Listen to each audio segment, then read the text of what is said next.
them we didn't have our That's set true. introduction. That's true. So there. You know, we used We're a couple dudes who like to sit around, worship at the altar of Selene, and talk a little bit about Alex Jones. Oh, indeed we are, Dave. Andy in Kansas.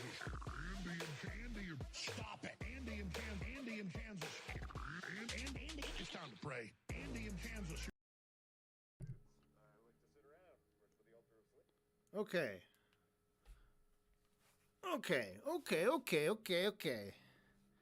This time we're doing it. This time we're serious. We're streaming. I'm going to play this game again. It's a fun little game. It's called Mario Rabbids Sparks of Hope. And we're going to listen to Formulaic Objections Part 18 with Steven Crowder. This is 2 hours. I don't think we'll get through all of it, but we'll see.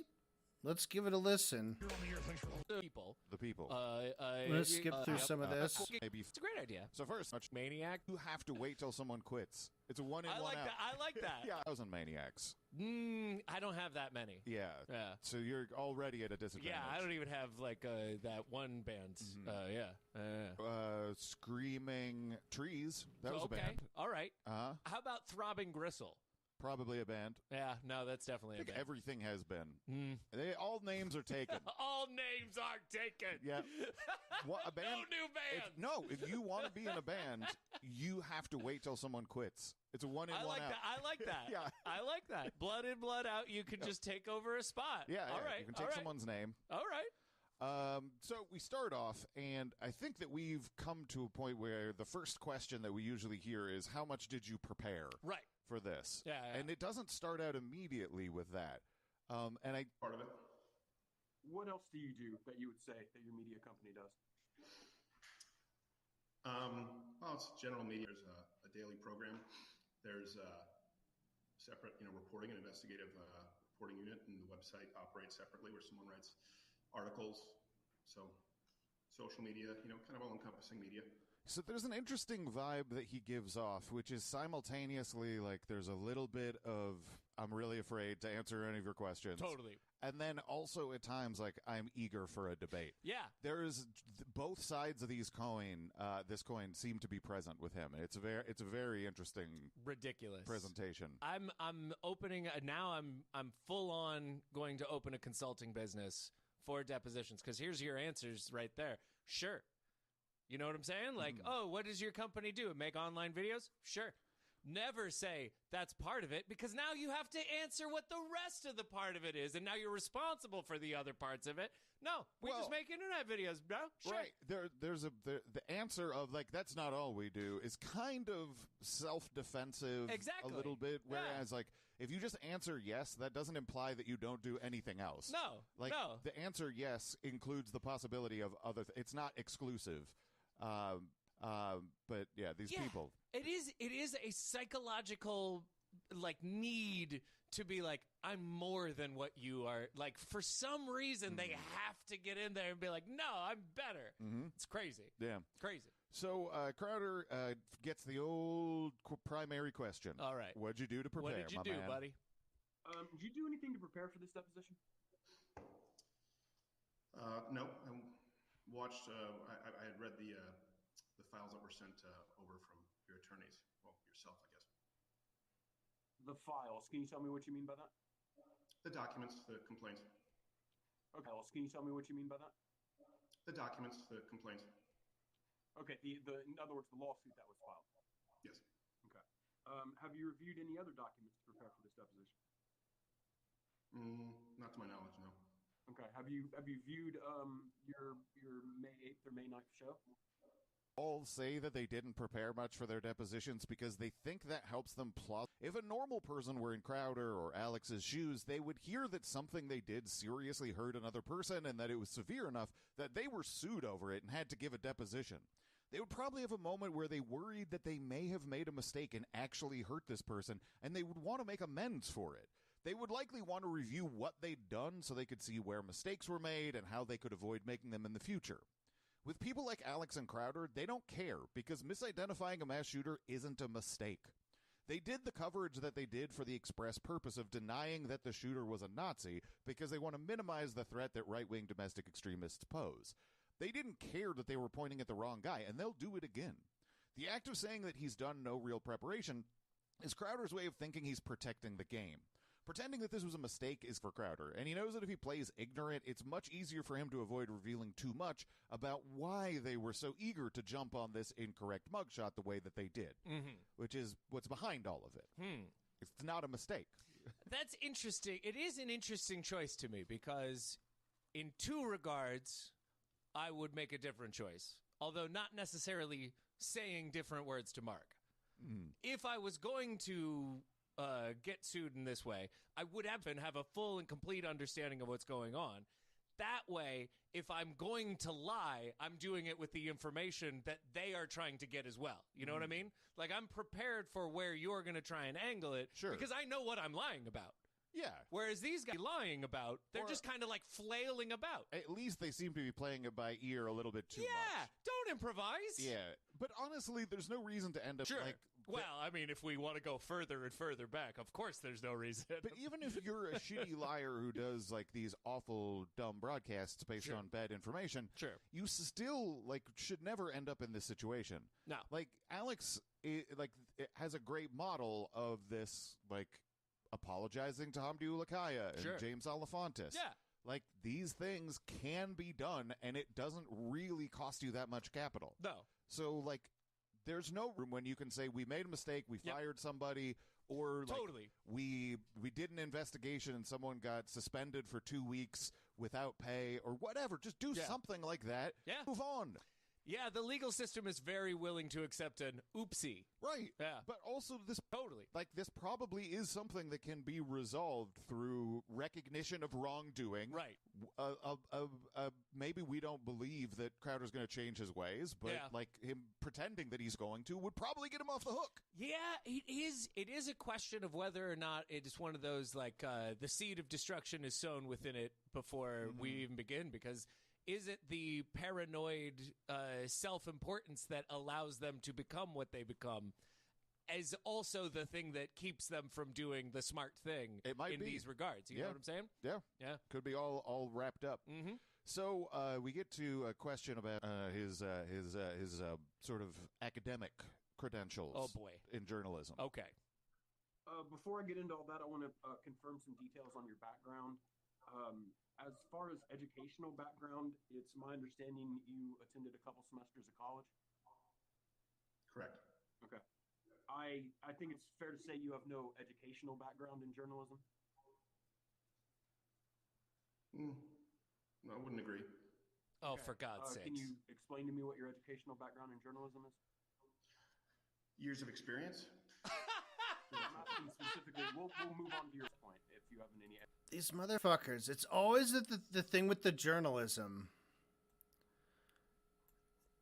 I think what it is that they want to project and as scrupulous, what am I saying? Like, stubborn maybe for the truth, honest, whatever it is that people think of an ideal journalist, really smart, really good reader, really good writer,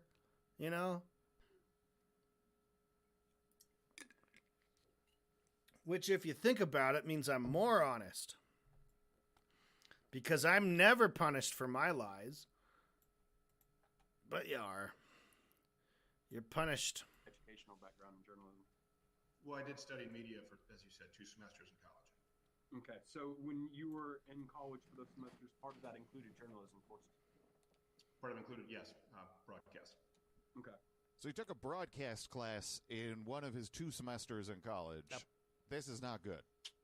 I mean, I don't even remember. Like, so I went to the University of Missouri, and they have a prestigious journalism school there. Sure. They're very, very proud of it. Sure.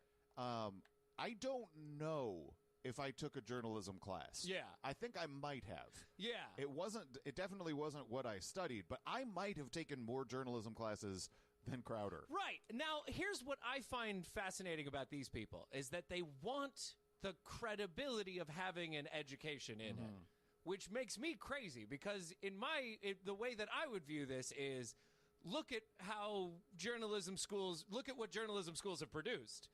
I'm a better journalist for not having gone to a journalism school. Right. Thus, I don't want the accolades of an education, so I don't need it. But that's what they do on air. Like, right, exactly. The institution and the idea of journalism is fraudulent at its core, right. and that's why I'm better, because I make fart jokes right. on this show where my dad is watching over me like a hawk. And yet inside they have this like, well, I'm a legitimate journalist also. In this setting. Yeah. This setting brings that out, that need to be taken seriously. Crazy. And it would be better if it wasn't there. No, I mean, I would be proud of not having gone to a journalism school and then being like, look at where I am. Mm-hmm. It would make sense. Yeah. Huh. Well, maybe, and I'm starting to think like a comedy thing. Okay. Like, you know, you have to really know the rules before you can break them. Sure. In a lot of, like, comedy settings. Sure. Maybe it's just that, like, I break the rules, but I know some stuff. Sure. I have some education, but that's what allows me to break the rules. Sure. But that's what he's trying to present. Perhaps in the same way, though, you know, I would be like, hey, anybody who's gone to, like, a comedy class has exactly as much training as anybody who's not gone to a comedy class. Right. In terms of, like, actual doing it kind of thing, you know? Right, but if you were asked what is your academic history in comedy, None you wouldn't at say all, the but experience. I would say the School of Hard Knocks, my man. Right. Which is what he essentially said. Yeah. And so that's what the next question comes to is, like, let's talk about your learning on the job. Right. You worked for Fox back in the 2009-2013 time period? I believe so. Time period sounds correct. Did they provide you any training in journalism?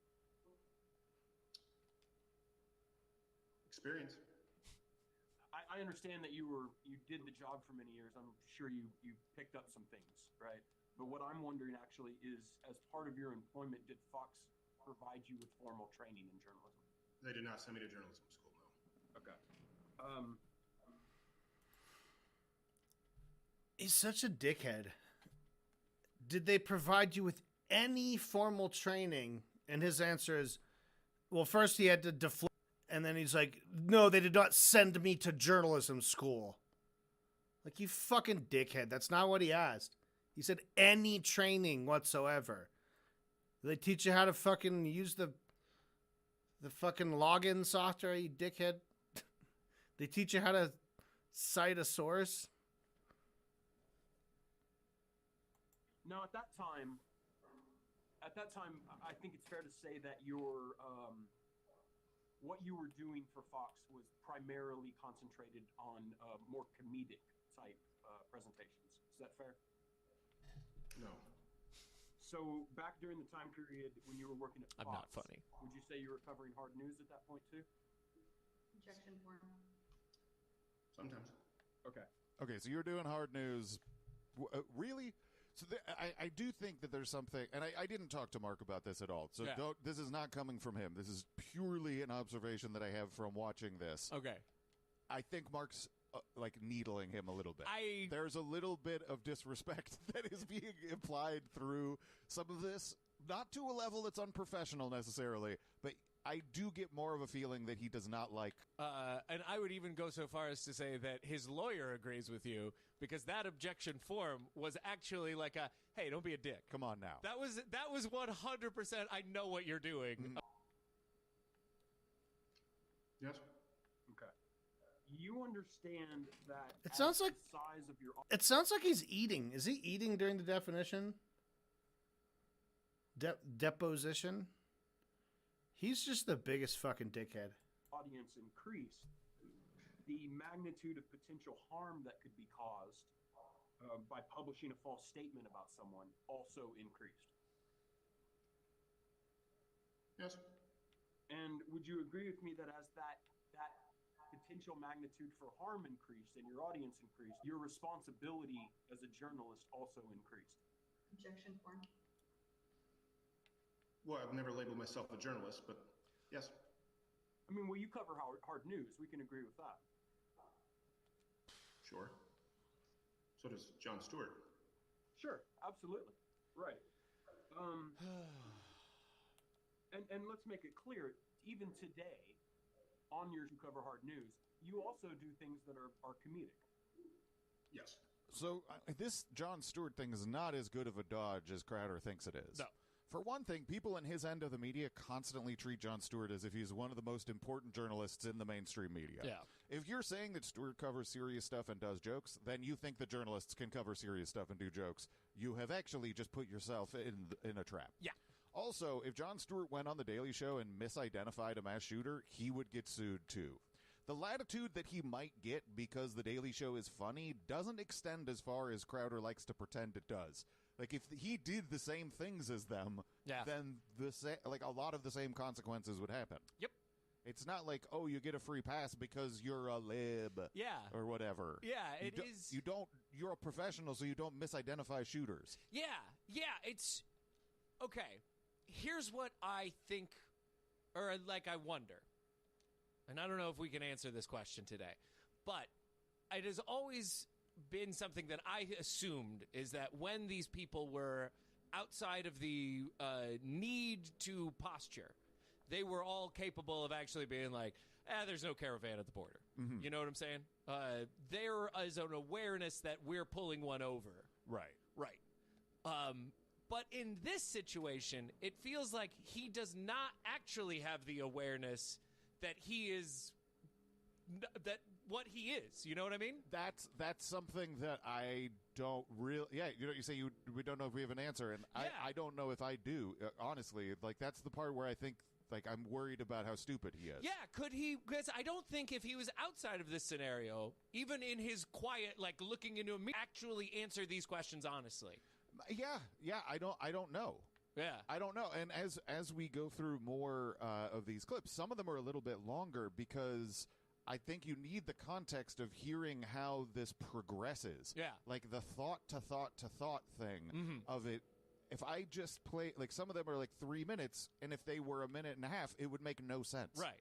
Because it I dare you to tell me it does make sense after we listen it still doesn't. But the way that it doesn't make sense starts to make sense. Right. I was going to say. There are multiple times where is trying to explain grammar. Right. To him. Yeah, like, predicate is related to, if this. Yep. So one of the things that obviously is going on here at the beginning is this idea that you do funny things. Right. And I think that what's going on is that Mark is trying to eliminate the defense of, I'm just a clown. Right. And I don't think Crowder should abandon that. It seems like he's willingly jumping into the I'm eliminating the defense that I should be using. Yeah, but he doesn't. One of the things you offer your audience is fact-checking of the news, correct? Correct. Okay. In fact, let's bring up tab 1.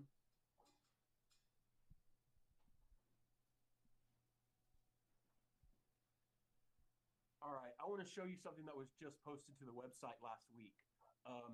And as I think you may remember, we had this deposition scheduled for a few days ago. But one of the reasons that we had rescheduled it is so that you could do fact-checking at the DNC, correct? Yeah, it's a portion of it, yes. Okay. So, for instance, in this broadcast, you'd be telling your audience, hey, certain claims are going to be made at the DNC, and we are going to use our skills to tell you what is real and what is not. Is that fair? Yes. Okay. So your audience can expect that you're going to be talking to them about matters of truth or falsity, right? Yes. Do you agree it's reasonable for your audience to expect you to use the same level of care they would expect from any commercial media outlet? Objection form. Yeah. I mean, I guess it's not going to be your position that, hey, I'm just a clown, I'm just a guy who plays dress up, I'm not doing news. That's not what your position is. You do hard news. Correct? Look, it depends on the context. Absolutely. Sure. Like we said, there are some instances where your audience is... If it depends on the context, then sometimes you do it. That's the fucking question you hit. He's such a fucking douche. Right? Sure. But your May 8th coverage of the Allen shooting, that wasn't a comedy sketch. I don't know if it included sketch elements. We often mix news with sketch elements, but no, not the commentary and the reporting. No. Okay. I think that it's very unwise to cut this line of defense off for yourself this early. Because what's the consequence to being like, yeah, I'm a dipshit? Yeah. There's none. Yeah. There's just pure self-image here. Do you think that your audience is going to be diminished by you saying in this setting, Yeah. I don't give a shit? Yeah. No, like, this is petty defiance as opposed to, like, the defiance you really should be embodying if you wanted to navigate this. Yeah, I mean, a clownish defiance would be both a perfect defense and reinforce the defense that you're lying about. Yeah. At the very least, you know. He should bring Nick DiPaolo along as his lawyer Absolutely. or something like that. Totally. He should make a farce of this whole thing. Yeah, and then if this comes out and people are like, oh, look at what Steven Crowder said, you could be like, yes, look at what I said. Yeah. Yeah, Instead I win. of this, which is just kind of like... You're a weasel child trying to get Yeah. out of like a book report. Kind of. This is pathetic. So they get into the discussion of the business and like whether or not Steven has a boss. And it doesn't really appear that anyone can tell him what to do. Okay. Let's talk a little bit about how things work at your business. First of all, you're the boss at Louder with Crowder, right? Objection form. I guess. Well, I mean, I'm guessing what I'm asking is, if you're doing things throughout your workday, is there somebody who can come to you and says, Steven, no, you can't cover that. You're not allowed to do that. Yes. Okay, who would that person be? My mom. There's going to be a multitude of people. Oh.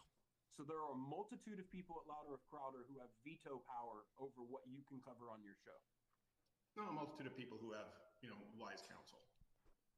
Sure, I have a lot of people in my life who have wise counsel. I listen to them and take their thoughts into consideration, but they don't have control over me. And I'm wondering if there's anybody at Louder with Crowder who has control over you, who says, if you do this, Steven, you're fired. You don't work here anymore. At Louder with Crowder? No one can fire me. Okay. And if you want to say something on your show, is there anybody who can stop you? On my show?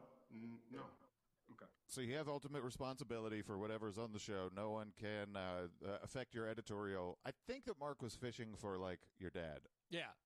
But, this is just as good of an answer because now Crowder's responsible for everything. Bananas. Yep. Bananas that you can pin yourself in here as being like both, oh, everybody can tell me what to cover, and also I tell everybody else what to do. Like, your incrimination is of your own making, sir. Yeah, see, that's the dynamic I was talking about early on. Is like he's like, everyone gives me wise counsel, but no one can tell me what to do. It's my this God. You're evasive, but also stupid. Yeah, and I don't know which is the dominant force. Yeah. You're evading believing yourself to be Bruce Lee. Yeah, but in actuality, you're like, what if I run into a punch?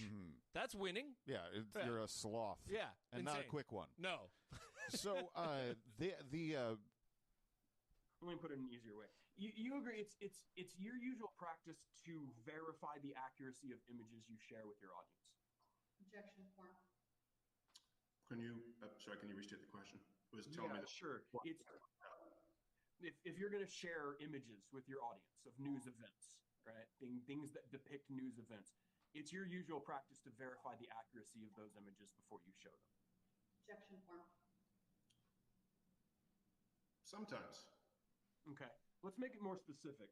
When you're going to share an image of a purported mass murder, it would be your usual practice to verify the accuracy of that image before showing it.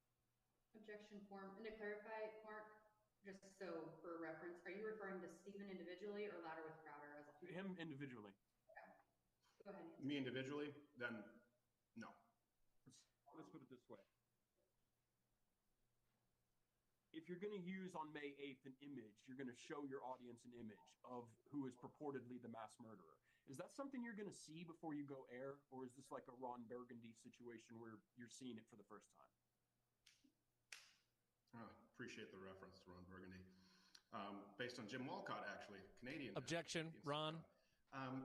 There's the difference between breaking news, for example, something that's exclusive to us, where there's obviously very strict, much more strict process of due diligence. If we are the news, then there's reporting on the news that is available publicly, or reporting on someone else's report.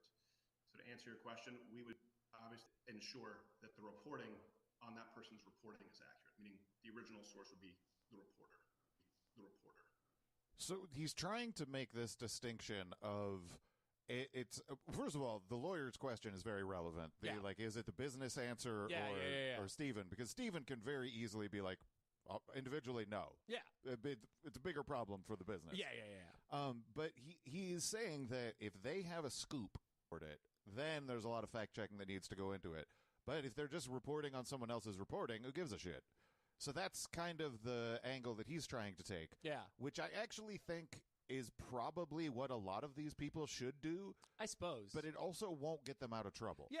It's what they should do in terms of, like, we're reporting on reporting. It's what they believe they should do, whether or not they do it. Do you know what I'm saying? And like, not that they do it, but that when asked these questions, the response they give is what they think they are doing, because that's what they think they should be doing.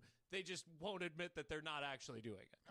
Well, they want the presentation to the audience of what they're doing to be a lot more serious and severe than what they are doing. Right. But this is really what actually they're doing, which is I saw it line. Yeah.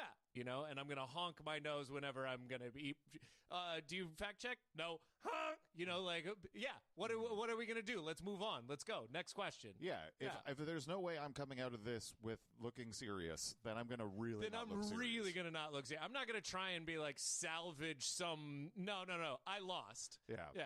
So there's an interesting thing that ends up happening at a few points during this deposition, which made me very uncomfortable. Okay. And that is that Crowder tries to get fancy. Oh, boy. And this was the first time that I've really felt like worried during the deposition. Okay. Mark asks about sort of fact-checking other people's news that you're reporting on. So in terms of sharing an image, right? I believe what I'm hearing is that if it is your original reporting, you would have a higher level of care than when you are repeating someone else's reporting. Is that fair? No, what I'm saying is that there's a difference between breaking news, being the subject of news, and reporting on someone else's news. So use your example like the DNC. Mm-hmm. That's their story. They run images or claims. So we report on what they are running. All right, let me give you an example. If the DNC puts up an image, right, and says, let me give you an example. Says the DNC puts up an image of Mount Rushmore and says, this is the Washington Monument, right? You would be able to fairly and accurately report the DNC is saying that this picture is the Washington Monument. That's fine. Right? We're on the same page so far?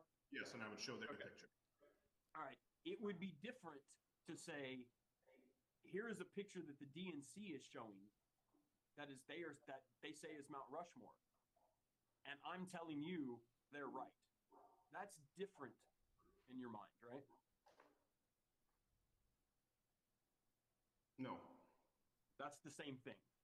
So you can report. In other words, this is what I'm trying to get at. It is okay for you, without investigating, to report someone else's accusation as truthful. To report their reporting as authentic and truthful? Yes. Mm-hmm. If I believed it was Mount Rushmore and they told me it was Mount Rushmore and showed a picture, I'd show their picture. And do it without any further checking. Myself, at that moment in time, if I believed it was Mount Rushmore, why would I not believe the DNC? It's a good question. DNC is an organization you might not always believe, though, right? That's fair. Right?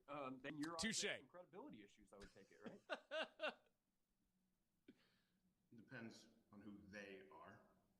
So in other words, what I'm saying is not all sources are equal, are they?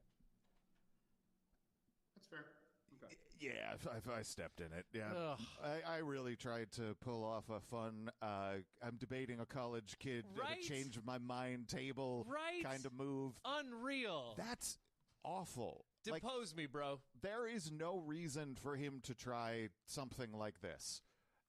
This is... He must think that he's in a situation where there's no follow-ups. Yeah. Or there's no, like, he's talking to an idiot. And it is, but yes, he does. He always thinks he's talking to an idiot. You know, like he feels like he was like, oh, let me explain to you this thing. Mm-hmm. Like, you know why we're here, buddy. Yeah. But I guess you don't. So Steven has now staked out a position that if he is a show that purports to fact-check news like the DNC, but also if he believes that they're telling the truth, he can report to his audience that a picture of the Washington Monument they posted claiming it was Mount Rushmore is in fact Mount Rushmore. He's claiming that he's fact-checking, but also if he wants to, he can just not fact-check Right. and say that not true things are accurate. Right. His position is incoherent because he's trying to answer questions in a way that he thinks will actually It's wild to see because it's 100% doomed to failure. But you get the sense that Steven keeps seeing possible little logic windows that he might be able to squeeze through. And then it's just like he gets deflated when he realizes that Mark's not impressed and has a follow-up question. Like, yeah, maybe the DNC is, maybe you don't trust them. Yeah, maybe that's true. At no point in time is any lawyer ever going to be like, what? Epstein didn't kill himself. Absolutely. Like, just talk about something off topic and yell. Yeah. You make a scene. You can't get a gotcha moment like this through some kind of elaborate, logic puzzle kind of way. You're going to hit a wall. This is amazing. The confidence with which these people behave is insane. Because when I stop and really think about it, the idea of going into another professional person's arena and then, like, acting like they don't know what's going on, despite the fact that you yourself have proudly said you don't know what's going on, is insane. Yeah, it would be like Steven Crowder getting into a roast battle with Don Rickles. Yeah. Not going to go great. Oh, it's me one-on-one against LeBron. No, not a smart move, man. No. So on one of the other depositions, we heard the "why is it important to have sources" question, which very very astutely pointed out was a trap. Here's another bit of a trap, which is, why is it important to get things correct? Would you agree that it's important Start to with the verify basics. the accuracy of an image of a purported mass murderer before showing it to your audience? Yes. Okay. Why is it important to verify the image of a mass murderer before showing it to your audience? Well, same reason that it would be important to verify anything. Why is that? If you are making a definitive claim, Mhm. you should do your best to be accurate. Why? Because truth matters. Just intrinsically, or why? Do things happen? What can happen? Intrinsically. Okay. So, do you understand, though, that if false information is posted about somebody, is published about somebody, that can have effects on the people who are the subject matter of those reports? I would assume so. Is that something that you can, let's put it this way. If you have news that you're going to report that, if false, could have a damaging effect on someone's reputation or cause them grief, you would agree you need to take special care with that kind of news? If one is making a definitive claim, they should do their best to be accurate. Mm-hmm. So you can see, I think that this clip actually gives a real interesting view of two sides of a tension that is boiling under the surface here that can never really be resolved. On Mark's side, he's trying to bring up the fact that actions have concrete consequences. In this case, the act of not checking your facts has led to a man being incorrectly branded as a mass murderer and directed harassment at a private individual.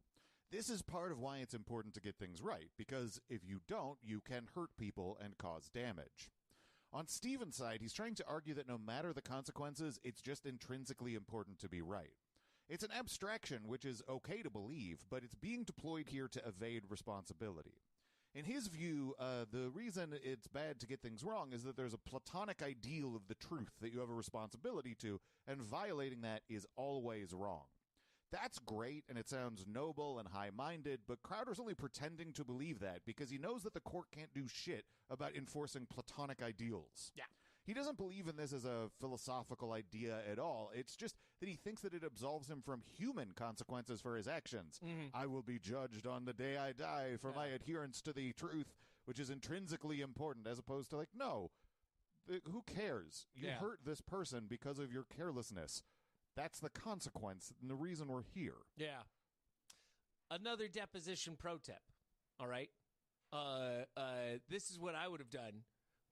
Once I get asked one of those questions, like at the beginning, that Steven Crowder answered as though it was a question, right? Is the first thing I would be like, hey, you can't talk to me like a child. Sorry. No, thanks. You're going to have to rephrase that like I'm an adult, even if I'm not. Because that way, an adult question is much easier to be like no or yes to without looking like an idiot. You know what I'm saying? Yeah, but I think as we get deeper into this, you'll realize that that's just not going to work. Like asking adulty questions. Yeah. You kind of have to draw a picture for him. It is really bad. It's really bad that because I can't even imagine allowing somebody to talk to me like that. I would be like, we cannot continue if you ask me questions in that tone and with that angle. Yeah. I think that it's earned. Oh, no, I agree. But I also agree that if it were me, we wouldn't get to the point where I'm being asked questions like a child. That's definitely true. That's definitely true. I also wouldn't enjoy it. Yeah, no, this is unacceptable. So I also, when you're talking about pro tips, I think another good pro tip is don't get heady. Don't get philosophical. Absolutely not. And you're in a deposition. You're not going to argue for your... It's not an argument. Yeah. You're not going to be able to succeed in destroying consequentialist ethics in this room. Totally. It's not going to work. Just shut up. This isn't even the room where the argument happens for real. No. This is just a conversation. Yeah, crazy. So, as Crowder is sort of a journalist, Mark asks him what would be described as a very basic journalism question, which is, what's the difference between a primary and secondary source? Oh, you should get that within 2 semesters of school. I think that Stephen understands it and also doesn't. Do you know the difference between a primary and a secondary source? Yes. Okay. Can you help us understand that first by telling us what is a primary source? Objection form. Well, it would depend on the context when you're discussing journalism, or if you're discussing, like I said, commenting on someone else's journalism. Primary source would be the primary reference point, person who's the originator of it, and a secondary source would be a corroborating resource, confirming or also covering it. Okay.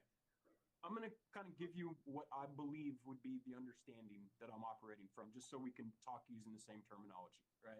Like if I was going to tell you, if I'm going to talk about a chair, I'm going to tell you what a chair is, right?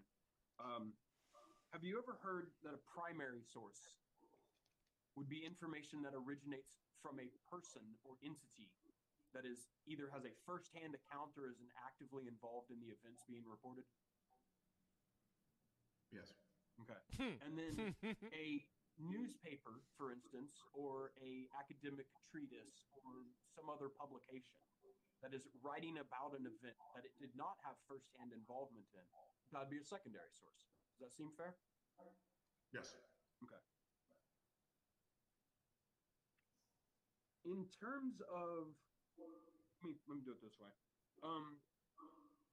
You would agree you should not display the image of a suspected mass murder unless the image had been confirmed by someone involved in the official investigation or by reference to some kind of primary source. Would you agree with that? No. Okay. And would you agree that you don't fulfill your responsibility in verifying the photo of a mass murderer by assuming that another news organization has verified the photo? No. Okay. I don't agree. Interesting. Is that What are possible? your requirements for publishing a photo allegedly showing a mass murder? Objection form. So the process would be similar for any stories in which we're not the primary source. Dude. To use your example, would be to find at least one source that would be viewed as legitimate. So usually that's why, when we provide references, we also have left-leaning sources, which we make available every day for every show. and then confirm it with another source where it is available. That would be the process when it's someone else's reporting. Does it matter who's reporting it? That's why I said you try and find the initial, the most credible source to use as a primary source, because it's a little different from covering news. So, to give you an example, if there is a new study conducted on, let's say, a COVID intervention, primary source would be one on PubMed. On will be like, oh, they're also reporting. Right. It's like first and second, not primary and secondary in terms of this is actually a descriptive term that means something about the quality of the source. Totally. And I think it's within his own accidental correctness is that his primary source would be PubMed, not the actual study. It would be that it was posted somewhere. I read an abstract on this thing, not the actual study. So that's my primary source of this thing existing. Right, but that's close to actually being like, I'm talking about the study and I'm pointing to the study. Right. That's pretty close to It's a primary. close. Yeah. That understanding is there, but that's not how he's using it. Yeah. He's using it as first and these people and their ilk don't understand words, but they gathered a meaning from context clues in places that they couldn't understand them, decided that meaning worked like a bad puzzle piece, and have clung to it regardless of any kind of further information. Yep. That's what it seems to be. I would report according to CNN. Right. What if CNN didn't have any sort of primary source? What if CNN just reported a fact, but it didn't have any source? That's why I would report it according to CNN. Okay. And it would be important for you to make clear that you had not been able to verify that. Would you agree to that? No. Okay. That's interesting. All right. Yeah. That's a position that tracks with him. There's no pretense of reporter in the world. Yeah. Which you do see from a lot of InfoWarsy folks. That's definitely true.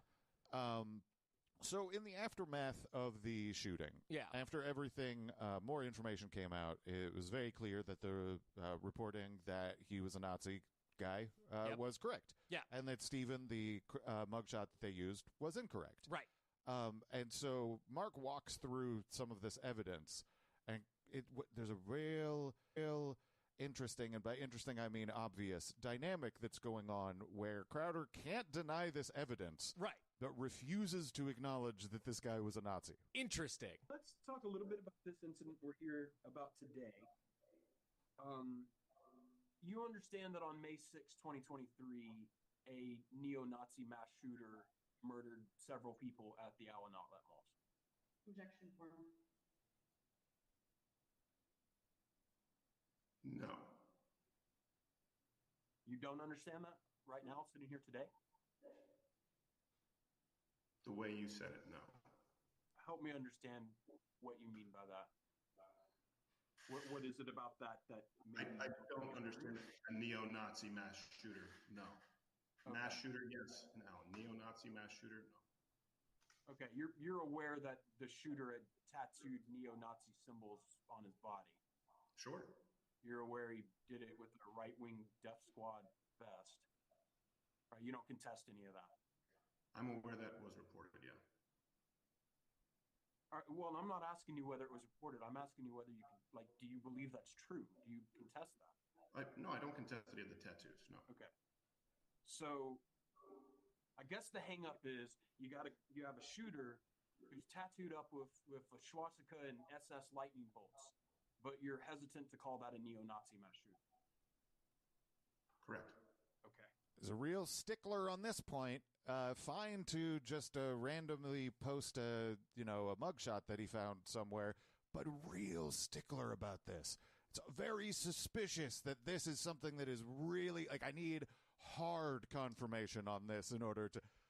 It's almost notable. That is fucking weird, man. Mm-hmm. Just let it go. Sure. It's not hard. Yep. It's not even hard for most of them. Mm-hmm.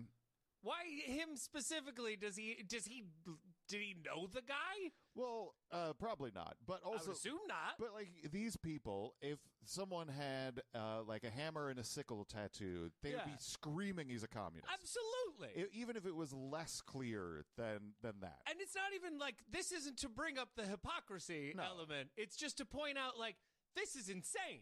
Yeah, it's not to point out hypocrisy. It's to point out the, like, this is indicative. Yeah. This behavior it illustrates a fundamental aspect of why they do what they do. Right. And the lengths to which they will absolutely reject reality to achieve it. And to protect that ability to play this game. Yeah. So I found this also to be a little bit rough.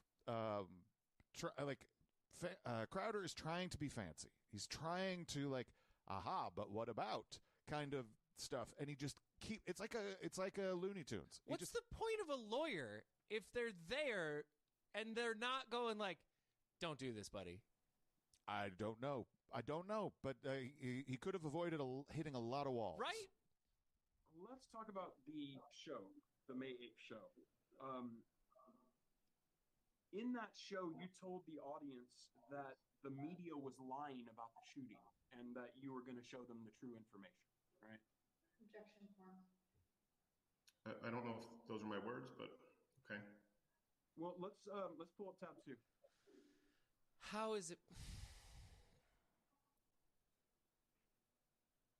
All right, I'm showing you. Of course, they have your words, tab man. 2. We'll be offering this as Exhibit 2.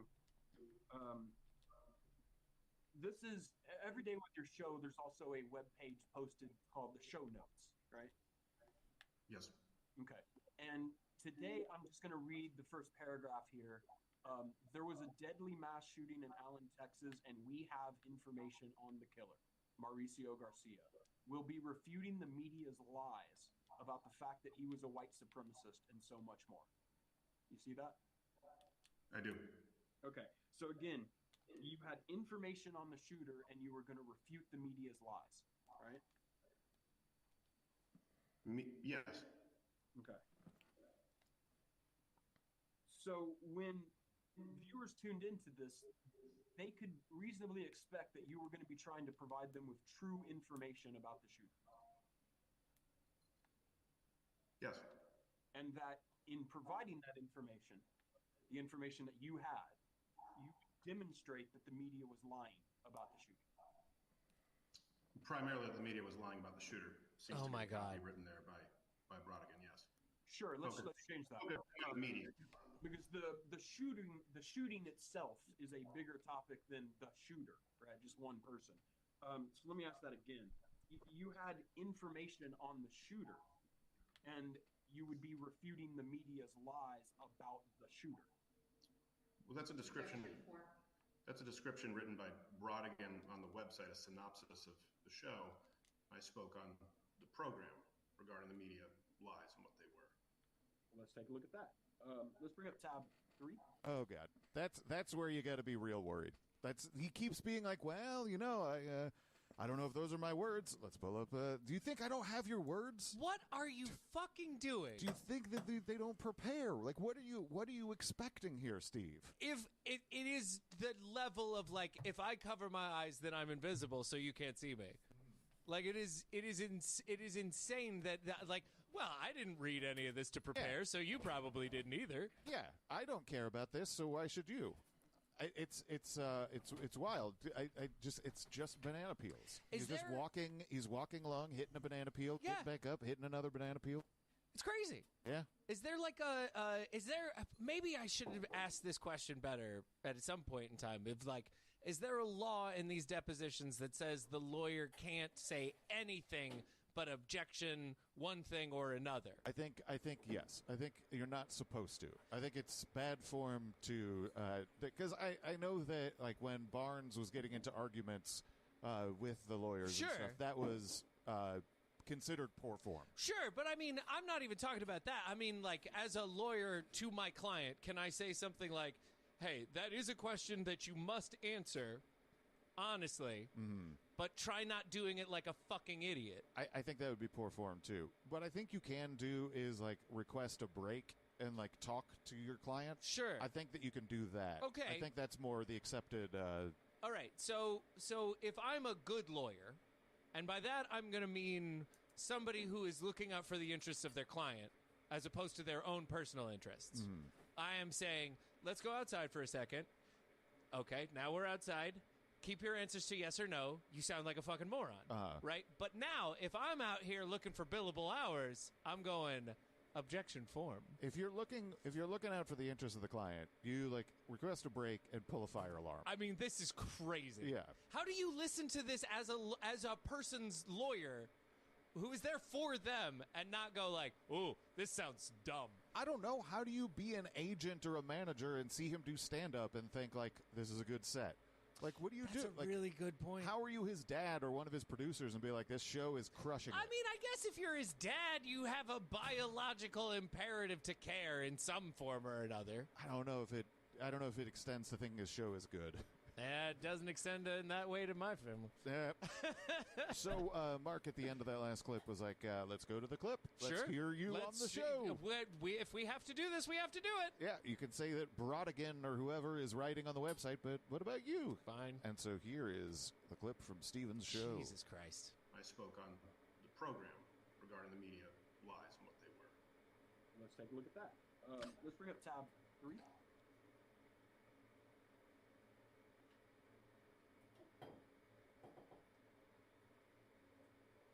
All right, I'm going to show you an excerpt that I want to ask you some questions about from your May 8th show. So let's play that now. Who the shooter was first. Okay. So you're going to hear the media give you some reports. A lot of what they say is bullshit. All right. Shooter was a 33-year-old Hispanic male.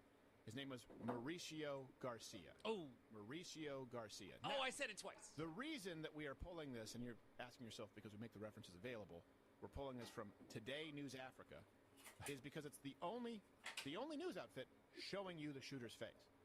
You won't find his face in, here you go, NBC, Wall Street Journal, CNN, CBS, Washington Post. They want to tell you that he was a white supremacist, Yes. and not see his very Hispanic-looking face. Right. And a second ago, I actually signaled you because CNN had that lower kind of chyron that said basically that this person was influenced by white supremacy. That's the headline that they're running with right now over. Yeah. To make sure they drill it in.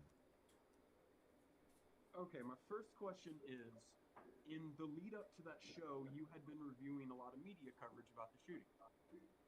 Objection form. Yes. Okay. And that review of the media coverage showed that Today News Africa was the only news outfit reported to show a picture of the shooter's face. Correct? Can you repeat the question? Yeah, sure. That review of media coverage, that showed that Today News Africa was the only news outfit purported to show the shooter's face. No. Okay, so when you said we're pulling this from Today News Africa, it's because it's the only news outfit showing you the shooter's face. That wasn't accurate. Sorry, what was the last part of that question? That wasn't accurate, what you said in the video.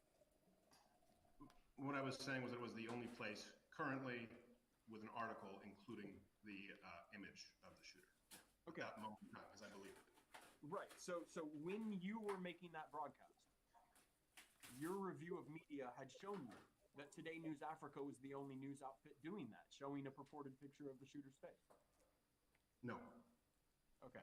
I'm a little confused because I thought what you I am just too. said was that at that time, that's why you said that. It's the only news outfit showing you the shooter's face. Is that right or is that not right? No, it was the only place at that moment in time with an active article including that image. Of course, there were many other places that had carried it for social media. So at that moment in time, because I was a White House press credentialed reporter. Well, no, that's all I'm asking about is that moment in time. And that they're the only news outfit purporting to show the shooter's face. You can agree with that. I don't.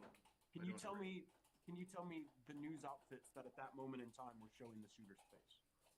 No, it'd be difficult to remember. It was in articles, so.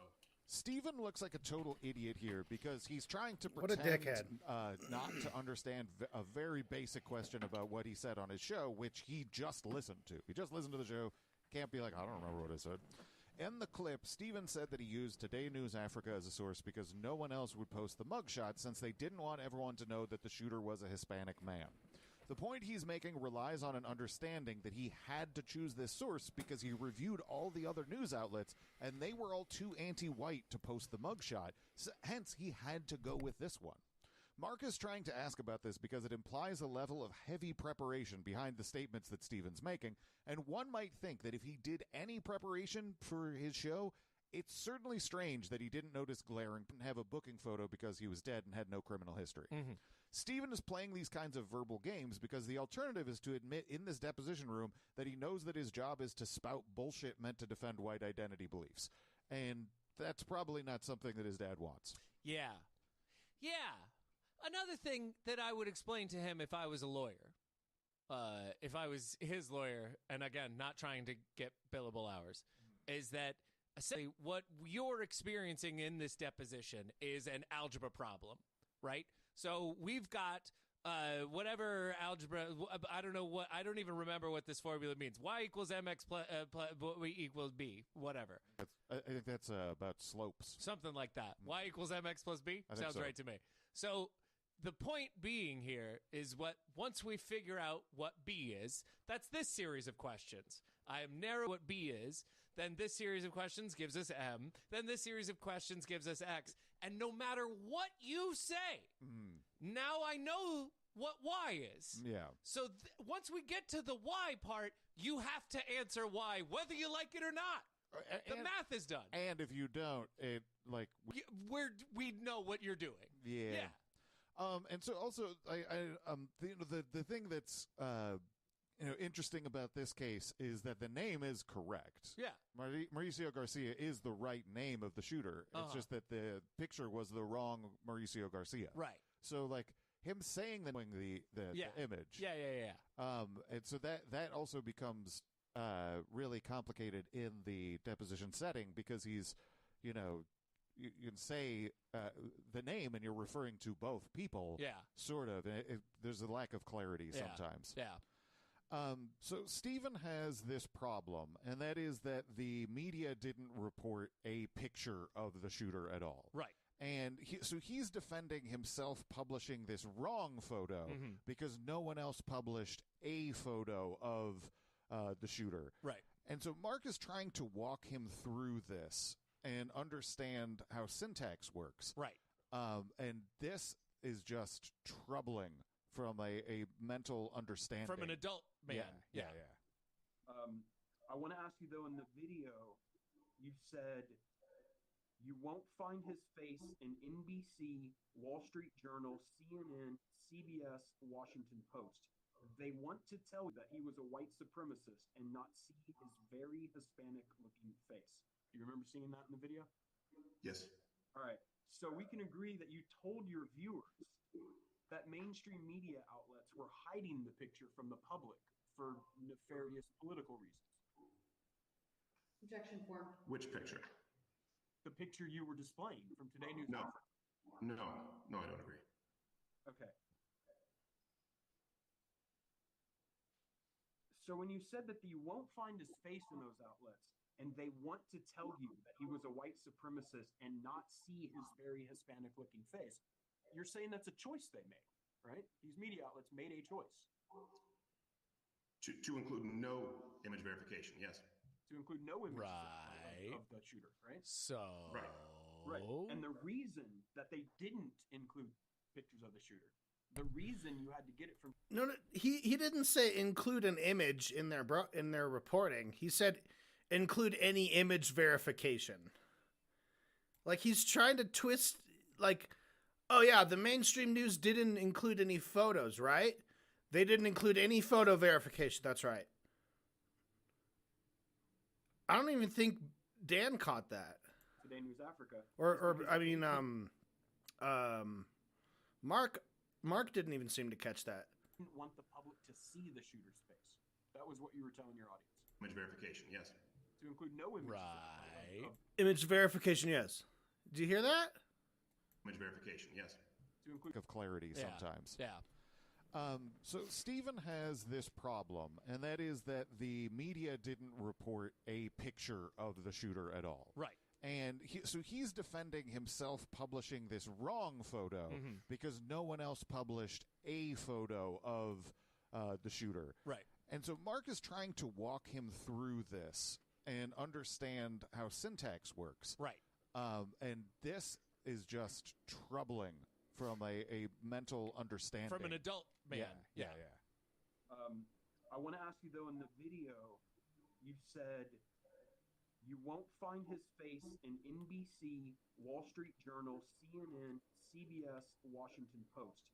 They want to tell you that he was a white supremacist and not see his very Hispanic-looking face.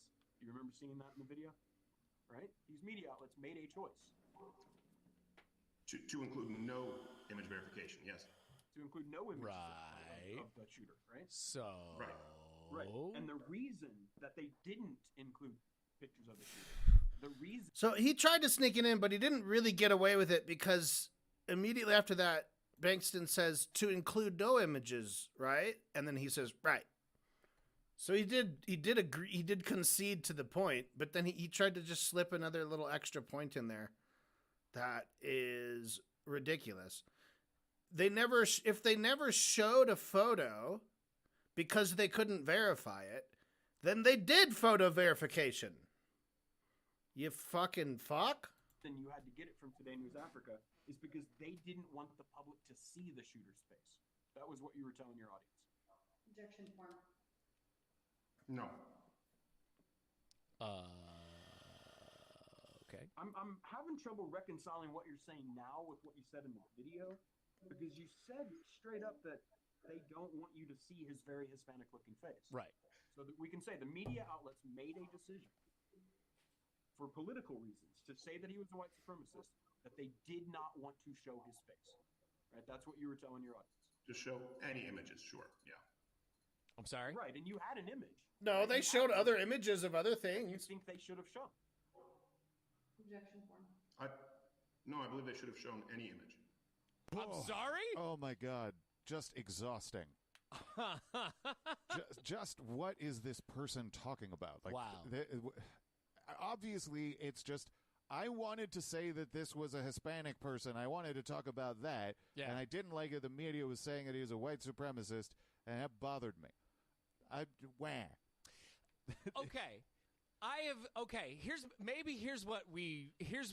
Oh no, I just don't know how you can do it. I will say, or perhaps this, right? Okay, we all know that enhanced interrogation techniques don't work to get accurate information. They only work to get information that you already want to get, because you won't stop until you receive that information, right? But there's got to be something to keep that pulling teeth from happening. So I say we pull teeth. All right? Anytime we get into there, we get to take a tooth. Okay. We get to take a full Crowder tooth. Anytime we get into a position where we're explaining how, just basic words and their relationship to each other in a sentence work, right? You got a tooth coming. Right.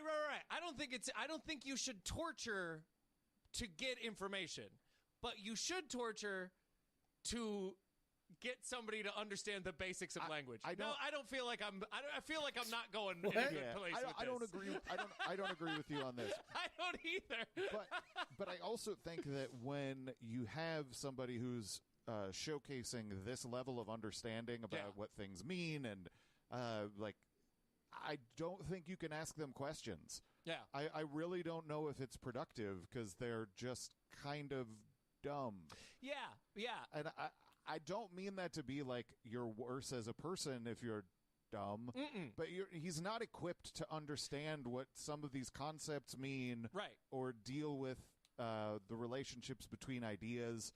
Like, it's just, he is dumb. Yeah, I mean, maybe not inherently not dumb in the sense of like this man was born dumb.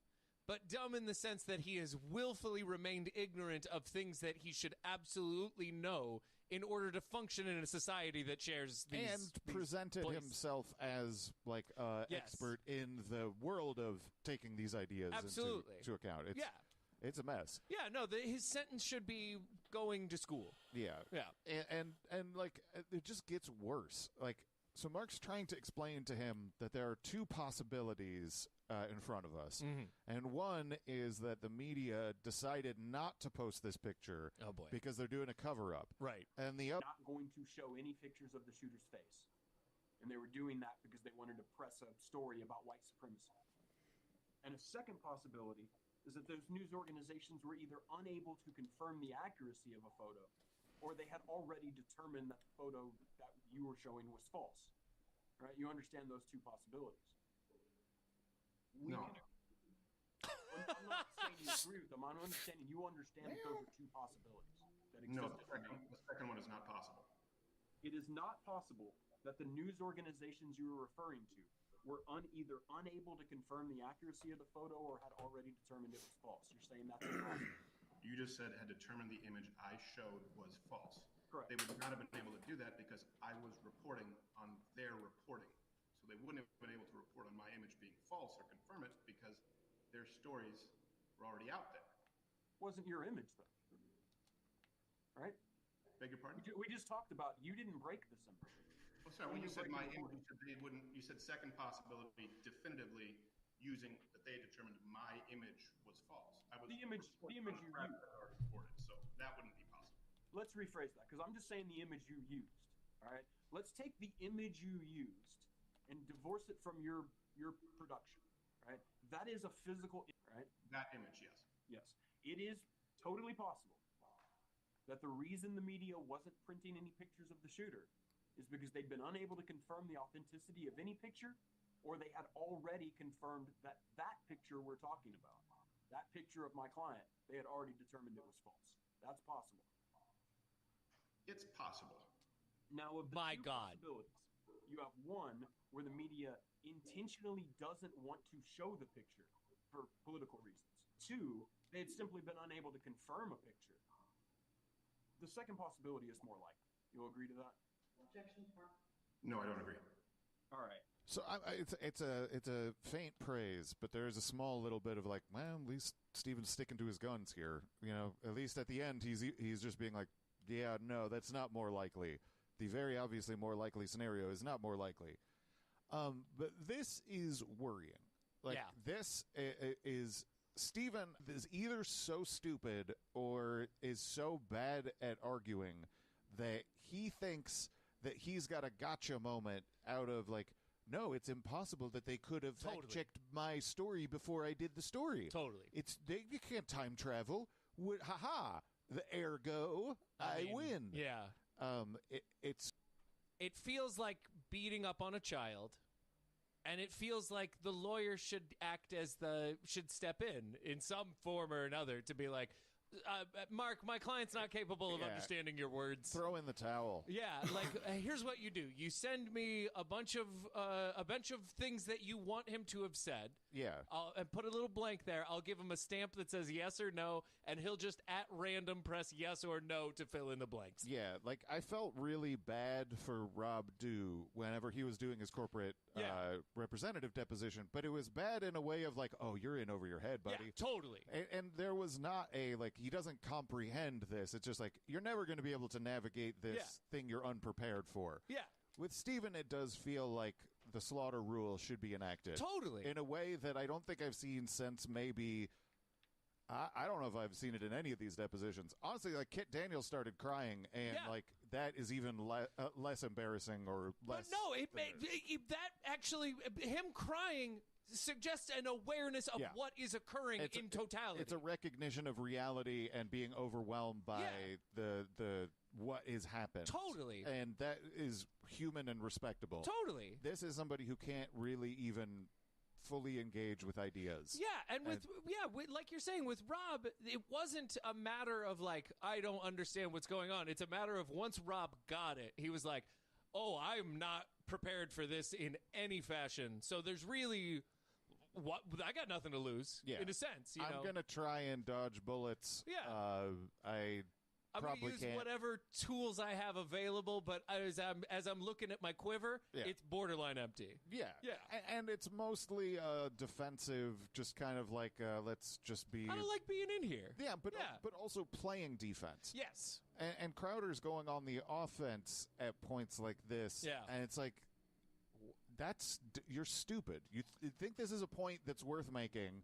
You think that there's something here. And it's just, I don't know. It feels very immature. Yeah, it feels like at that point I felt more angry with his lawyer for not being like aware of this. Like maybe there's nothing he can do. Maybe. So I'm going to skip ahead a little bit because there's just some clips about the Today News Africa. Sure. And Stephen's insistence that, like, I took this seriously because it was a White House credentialed reporter. And so Mark is explaining that that doesn't mean anything. We all know that you had to go to Today News Africa for one reason only. Yeah, and that the White House, being a White House reporter, might just mean that they have a pass to go to the White House. Yeah. Like, it doesn't mean... It doesn't have meaning. Yeah, and so there's an attempt to try and get, like, okay, what is a credible source? Right. And what comes out of it is really just a sense that, like, whatever I decide is a credible source. But Crowder doesn't want to own that position, and it's just it's fairly circular. Yeah, because the true answer is I don't know. Like, or I don't care. Well, yeah, it's irrelevant to what I do. Exactly. There is no point in us coming to any agreement about this because to me, before here and after here, it has no meaning to me. Yeah. Today News Africa was a very credible source because it said what I wanted it to say. Yeah, and tomorrow it will be incredible. In hindsight, it is incredibly credible to me because this guy is a White House press... That's the excuse that you're using that is attempting to mask the just like, I pick and choose based on what I need to say. Absolutely. In order to defend white supremacy. Totally. But you're never going to get him just... like having that, a few good men moment. Yeah, right, yeah. So at a certain point, I think that Crowder doesn't want to play anymore. Sure. And he starts to just kind of plead the fifth. Whine like a little baby? Before you decided to use our client's image, did you know if you were looking at the original image? What do you mean? If the image that you were looking at was the original image. Or if it had been somebody else's edited image, if it had been cropped, changed, manipulated, anything like that. I don't recall at this time. That would have been a process with staff with any image. Did you know who took the original image? I don't recall at this time. Did you know when the photo was taken? I don't recall at this time. That's why I referenced the person who had included that image. Did you know where the photo was taken? I don't recall at this time. Did you at least know why the photo was taken? Again, I don't recall at this time. I don't recall at this time is sort of his version of pleading the fifth. Yeah. And you get a sense that he's just kind of like, all right, I'm lost. Yeah. There's nothing I can really do here. He's trying to self-soothe. Yeah. And trying to be like, all right. I'm fine. I can be cagey. Yeah. I can get through this. I'm not smarter. I've proven that. So my first arrow that didn't exist is gone. Yeah. Now I'm going to try and deny everything. Yeah, I'm going to answer everything in a completely non-committal way that I assume no one can draw any information from because I'm weak in this moment. Yeah. And my pretend strength and going on the offense has not worked. Yeah. Yeah, which is again the wrong move. Yes. Because for him, changing strategies is worse than sticking to a bad strategy. Yes. Because if you stick to a bad strategy, at the end of it, ultimately they're going to go, I think this is too stupid to use. Yeah. Really? Well, at the end of the day, if he had at the beginning of this, he's saying, I don't personally feel that I need to check other people's reporting. Totally. Then the answer to all of these things, like, did you know when this was taken? No. I don't know. Why would I? Yeah.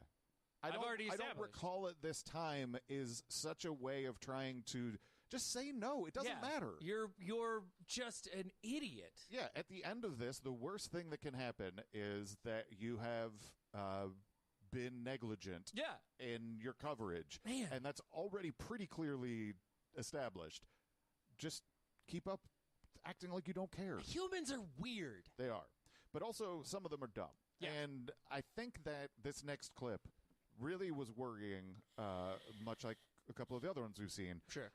This is where Mark is trying to discuss if this shooter was dead and didn't have a criminal history, which was reported immediately, right?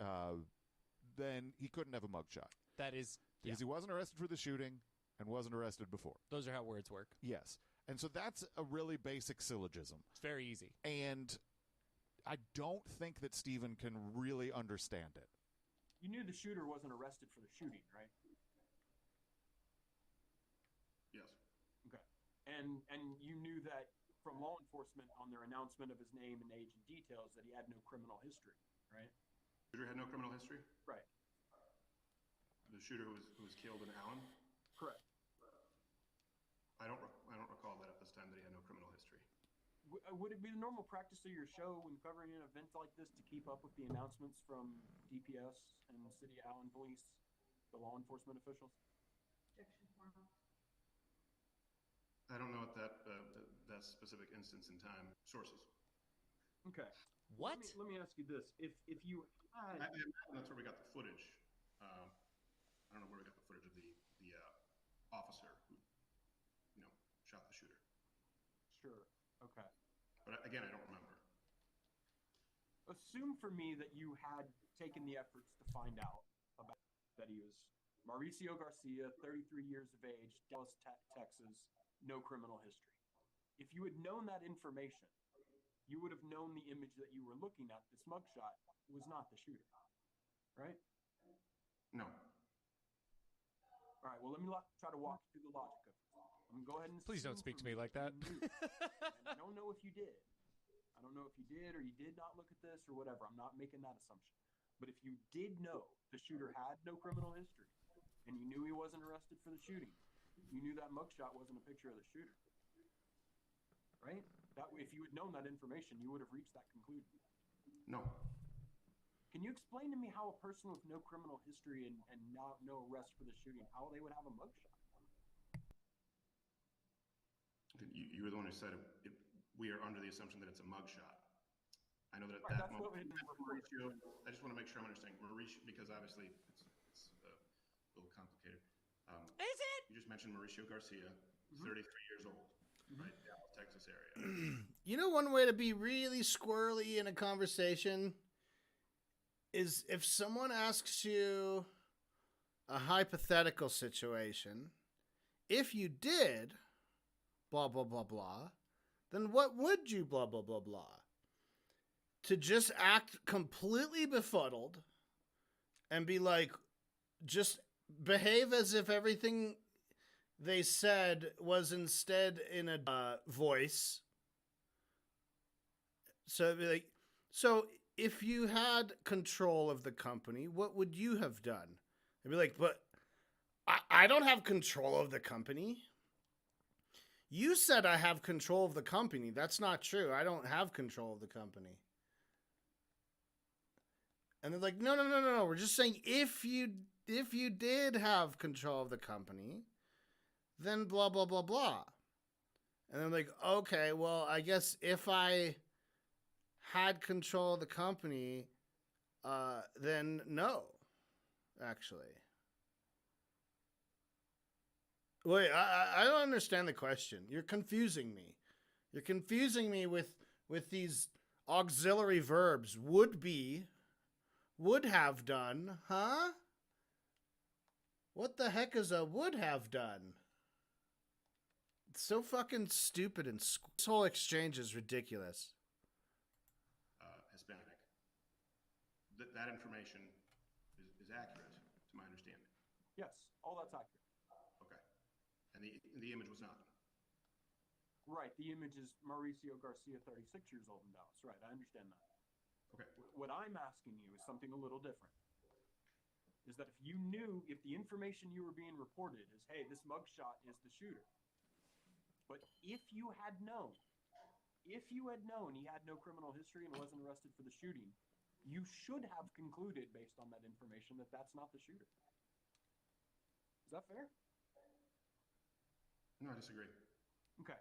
Again, can you try to explain to me how somebody who has no criminal history and was not arrested for the shooting, how they would have a booking photograph?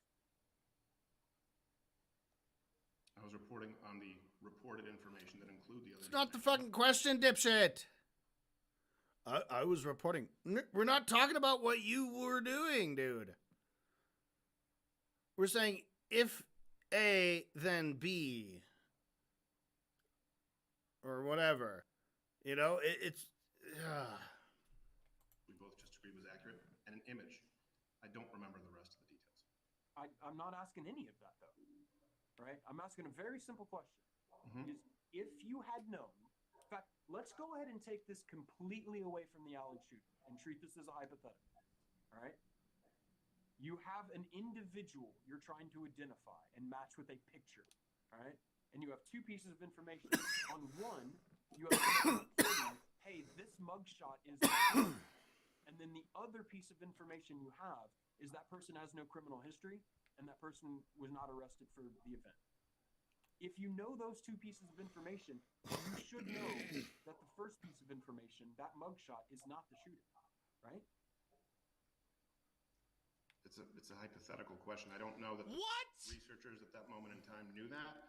I don't know that that was included in the original reporting, and it's why we made sure to list the original reporting and report it on their reporting.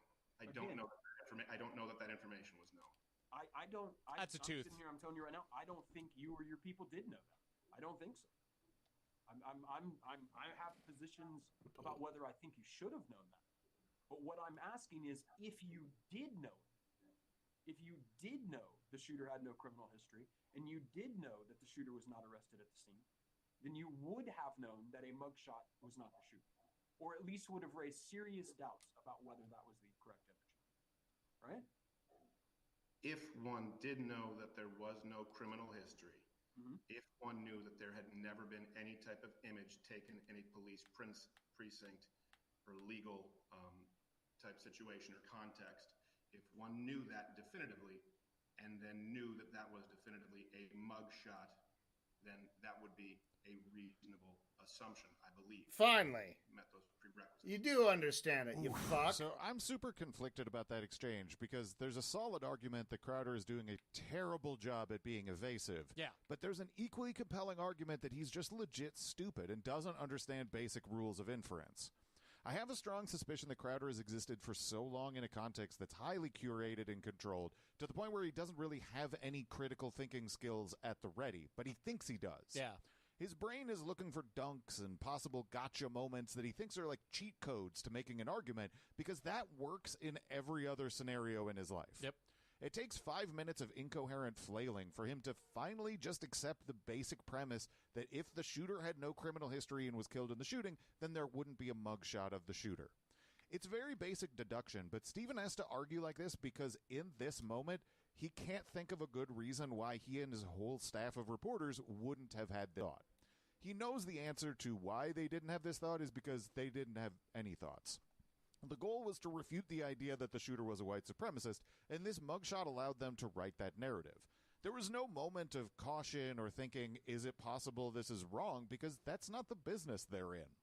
This line of questioning is really illuminating because I believe that Crowder understands that it's pretty damning that no one put two and two together about the mugshot.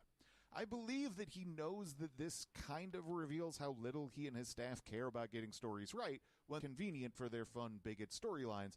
I think he has some awareness of that, and he's trying to avoid that. Yeah. But he's too dumb to know how, and he thinks he's coming up with like, aha, well, if this is true, then this is true. And then Yeah. it's like, no, you're wrong. Yeah, I think, okay, two things. On my billboard, if I become a lawyer, it's, if we're pulling teeth, I'm pulling teeth. That's my slogan. Okay. Jordan, DDS at law. Well, but here's the problem. I think that for someone like Steven, if you're going to get him as a client, you're going to need to say, if I'm pulling teeth, parentheses metaphorical, then I'm pulling teeth, parentheses literal. Yeah. With Steven, yes, it would. Like a bunny aware somewhere because of the scent on the wind. You know, his hackles are raised, and he's like, this is a bad question for me to answer honestly. Whether or not he knows why is a completely different question. Yeah, I will. Yeah, absolutely. About this, I can feel the like hackles raised. There's a predator nearby. Yeah. Well, that's maybe. It's interesting you put it that way, because maybe what it is that he doesn't understand logic, structure, inference, the whole gamut. Right. Yeah. But he knows what it looks like. Right. And so he sees what's going on here is an if-then statement. Right. But he knows that he's like about to get stuck in a logic thing. Yeah. And so he has to descend into like these weird games to try and get himself out of it. And he doesn't realize that doesn't work. He changed my mind debates. Right, it does on his show. Because you can just leave or yell. Yeah. Yeah. That's the Predator is concrete thinking and logic. Yeah. Reality. Yeah. As always, the greatest of predators. Yeah. So he starts to flail. He seems to have a view that the media was covering up that the shooter was Hispanic. He does believe that. He does seem to believe that. Right. Right. And so it's tough. He just sort of is like, it feels like they were. I want to ask you about something you said during the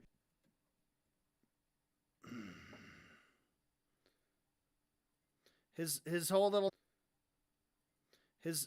little narrative is ridiculous. Is ridiculous. Because he's claiming the news should have, 4 or 5 days after the event, should have been covering the story exactly as much, like with equal weight, as they did on, the following day, the day after the shooting, the 2 days after. He's like, yeah, the next day they didn't cover it with as much zeal.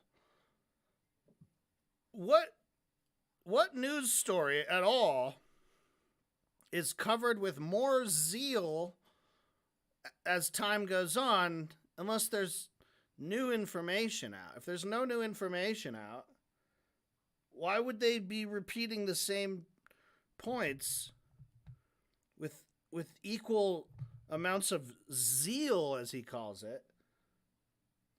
And when the news wants to obfuscate something, they just don't talk about it. It's super easy. They just leave that shit off. They just edit it out. They just don't program it. They don't okay, well, let's just say it, but don't say it with so much zeal, just kind of blah it out there. And that way, we'll suppress it. We'll suppress the truth by just telling the truth, but not being all, excited about it. It's fucking ridiculous. Abandon the idea that the shooter was a white supremacist? I'm saying that the coverage significantly less afterward. After what? After the name and information on the shooter was available. Well, the name was available well before you did your broadcast, right? Sure. Like the media, in other words, when the media was calling this person a white supremacist, this narrative that they allegedly abandoned, it was known that the shooter was a Hispanic man. Well, I didn't say they allegedly abandoned that. Okay. I'm sorry? I'm getting really confused by some of your answers today, and I apologize for that. Because what I believe that I had heard is that they shifted the story away from this white supremacy stuff once new information came out. No, they shifted away from the wall-to-wall coverage altogether. Yeah. Wall coverage of the shooting, or the coverage that he was a white supremacist? As the days went on, Of the event altogether. their coverage of the event was a bit less. Initial coverage was white supremacist mass shooting. Uh-huh. And then when the story was Hispanic male mass shooter, taken out by a black officer with, I believe, an AR-15 or something equivalent. The story was not covered with the same zeal, and I believe that's the point that we were addressing. Contextual. I'm not understanding though. From the day of the shooting, well, or at least the day after, at least since May 7th, we all knew it was a Hispanic mass shooter, right? I believe you're correct. The day after, yes. And so when the media was pushing this story about that, law enforcement sources were saying that he was a white supremacist.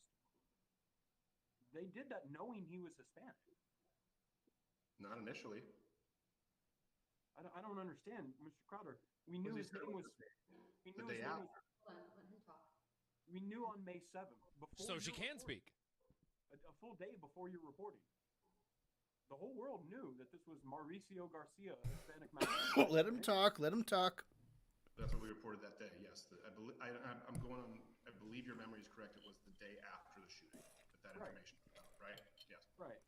And then the day after that is when you did your reporting. So we already knew. So you already knew he was Latino. He's like, they hid the fact that his name was Latino and that he was a Latino until days after. No, they didn't. That didn't change. Nothing changed in terms of his identity.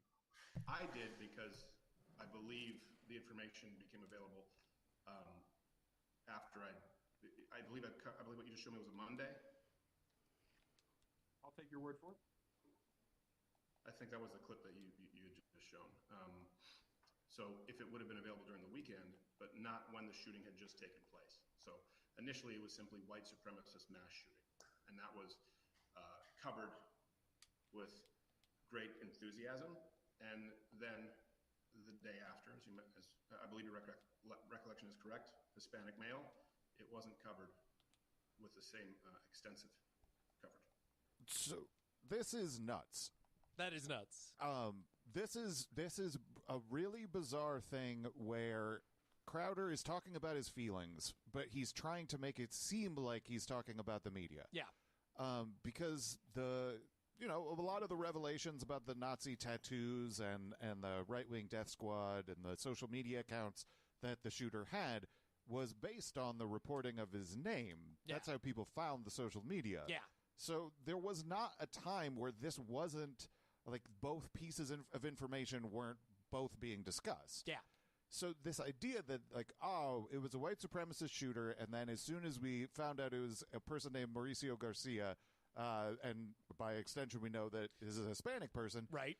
Then they were like, we can't use this. Everyone already knows that it's a Hispanic person. Right. That is his brain. Yeah. That's Steven's brain. He wrote that story in his brain. Yeah, you made that whole thing up, didn't you? Yes. Made that whole thing up, didn't you?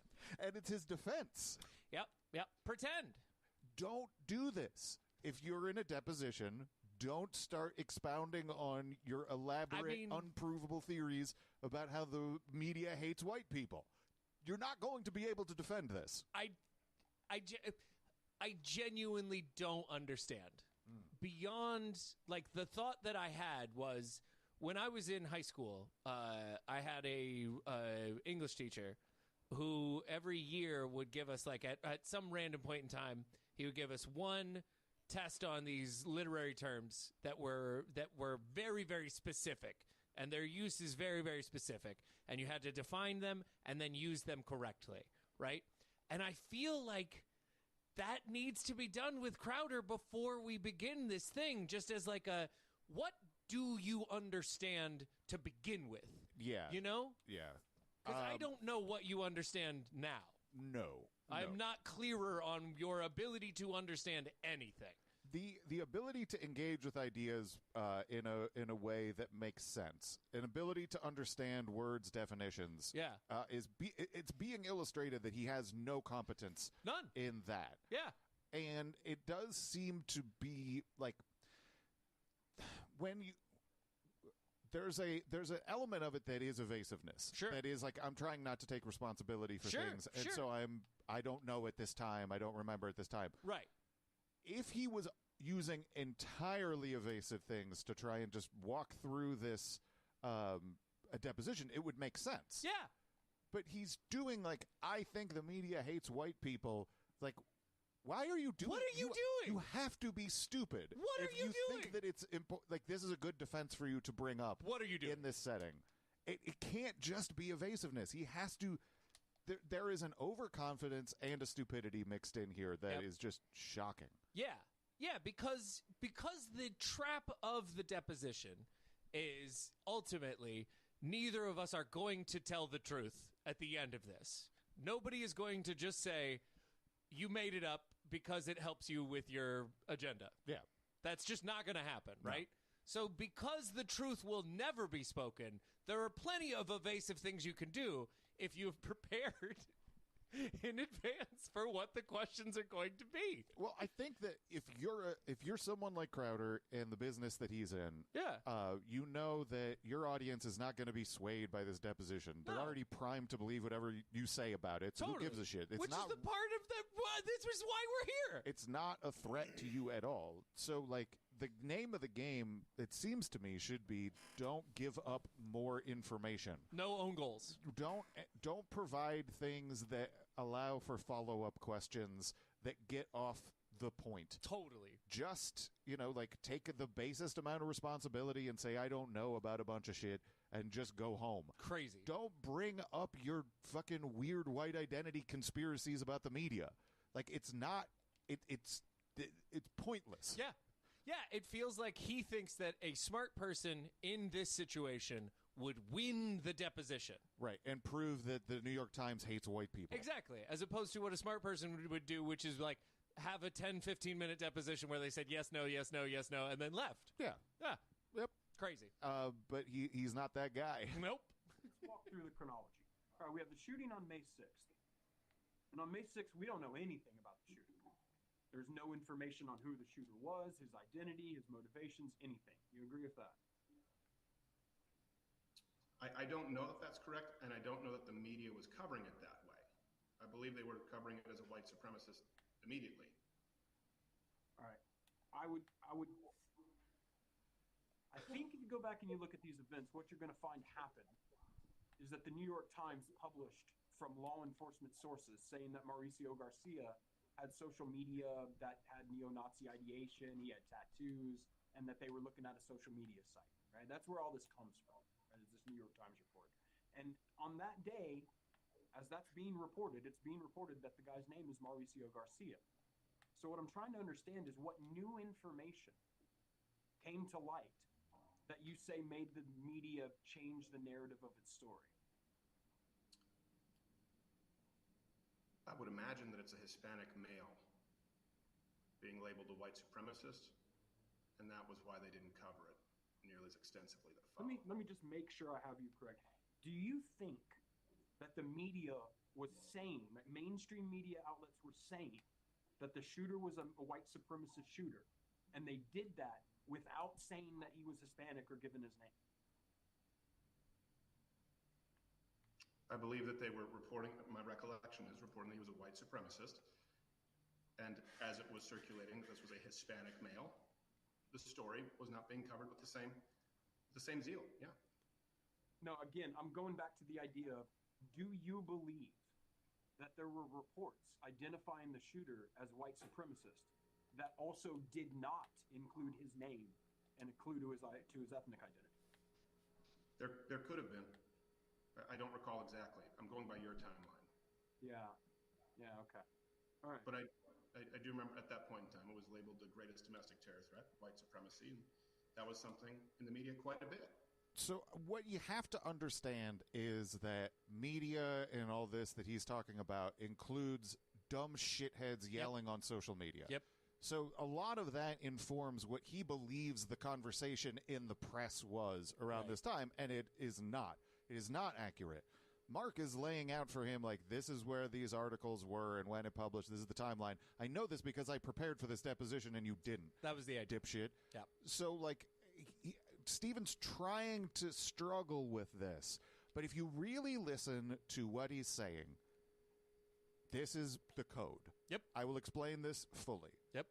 when the news broke that it was someone allegedly who had white supremacist leanings, when he saw a picture of someone that he identified as Hispanic, and that's the whole story. Yep. He was trying to be defensive about white supremacists that he identifies with on some level, and then the media stopped covering it so much because he didn't feel like, oh, this is so important anymore because we have this picture of this guy. Yep. That's all that's going on. Yep. He's very stupid. Yeah, I mean, it is that simple. Yep. It is like, oh, pleasurable impulse, unpleasurable impulse. Is it? You're a rat looking for cheese. Yeah. You are not capable of more. He's basically doing a "they don't report on black criminals" line in this deposition, and it's unwise to do this because it's not relevant necessarily to the case of you reporting on the wrong person, the wrong mugshot. Yeah. And I think it just opens up avenues that I guess if Mark wants to ask questions, you're going to look really stupid and really racist. So that's what ends up happening. Yeah. Because we loop back now to something that was obviously a dangling thread from earlier, which is that on Crowder's show, he said that this person had a very Hispanic-looking face. Yes. And I think it was probably conspicuous that we didn't talk about it then. We didn't. And the reason is because it comes up again. Uh-oh. And this ain't good. Oh, no. You said that my client has a very Hispanic Very face. is an interesting word. What does that mean? It means exactly what I said. Can you explain it to me? I'm confused as to what that means. You're confused as to what a Hispanic person looks like? Yeah, is there anybody Hispanic on this Zoom call right now? Objection form. This is great. Well, I see a lot of boxes. Well, you got some pictures in front of you. You got gallery view. Is there any Hispanics on the call right now? Objection form. I wouldn't, not one that would jump out to me as a very clearly Hispanic. Typically, that comes with a but, doesn't it? But there are Hispanic white supremacists. Right? If you say there are some. No, you said that. Did you know that? I would imagine that people who are not particularly white don't make great white supremacists. That's an interesting question. What is a great white supremacist? Wasn't a question. Oh, man. Is it like a great white shark? This is an unnecessary thing for Crowder to be getting into. This is not necessary. And I do think it's interesting that Mark doesn't just be like, have you met Nick Fuentes? Yeah. Do you know him? Because he's a guy who's in your media space. Yeah.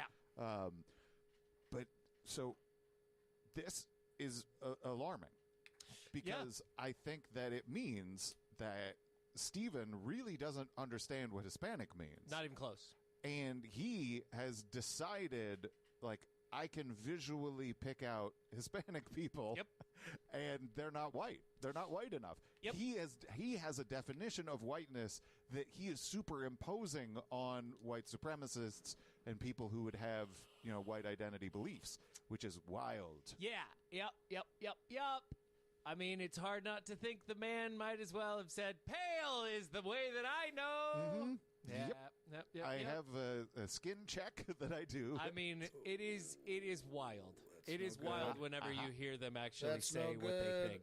And it's so unnecessary. In the context of this deposition, I don't have enough healing. There's no reason why Crowder should be getting into any of this. No, and the disdain for which he uses other, like, of course you know what I mean. Like, buddy, you need to understand a lot more before we get to, no, I don't know what you mean. But that's why I think this is more stupid than craft or totally. No, you're right. Evasiveness. Like, he is very confident in his definition that he's using, which is wrong. And I think it's just because he's dumb. And he doesn't have people around him who have checked any of these beliefs. I mean, yeah. So Mark tries to, and he tries to include a lot of different groups of people. Oh, yeah? Some of them identify as white because Crowder does not accept or understand really any of this. Okay, so Crowder, we're going to start with colonialism. Right. Now, Spain, let me try and get this. The people that you are going to refer to exclusively as Hispanic only speak this language for one reason. Yeah, he's this is a struggle. Yeah. I take it you like in your life you've known some Hispanic people, and some of them might have names like Robert, and some of them might have names like Roberto. You understand what I mean? No. Very well. All right, and you understand what I mean by assimilationism, that there is a part of Hispanic culture that has attempted to be assimilationist, right, and adopt into white American culture. You know that exists.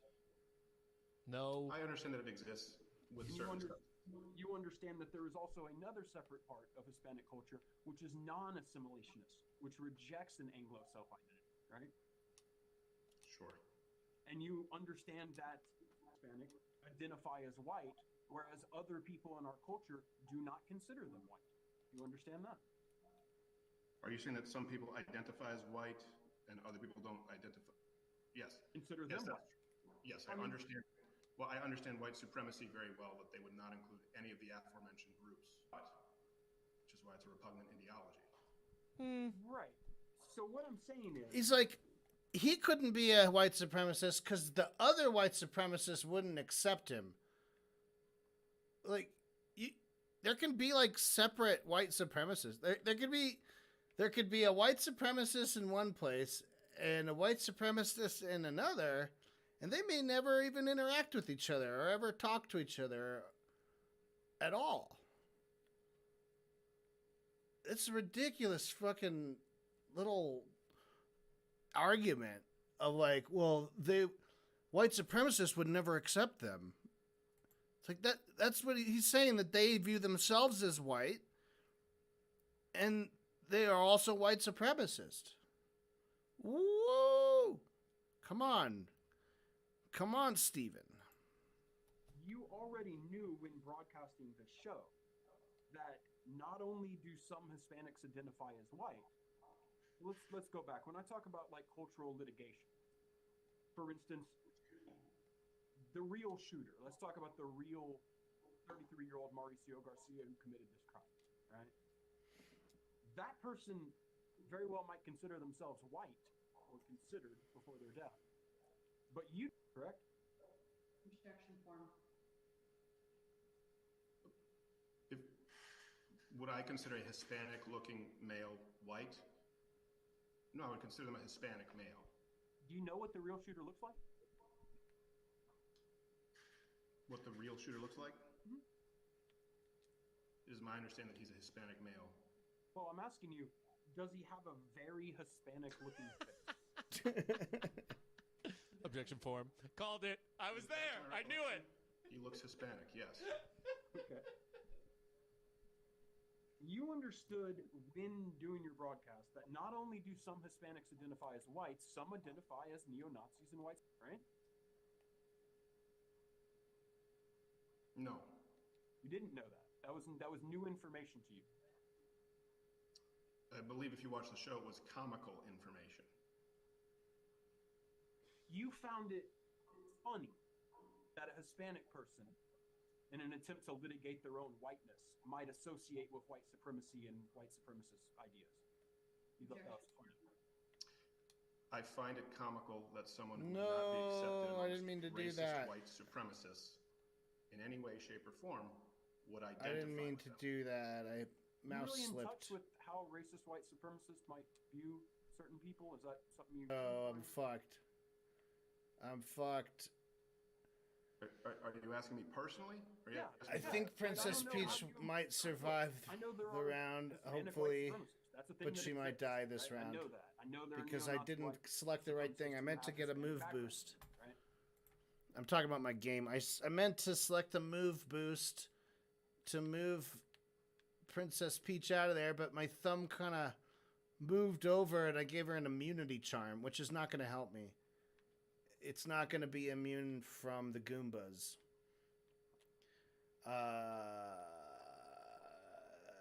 If she doesn't die this round, then... And I don't know, if I lose Peach, I think it's pretty much over. I have to restart it.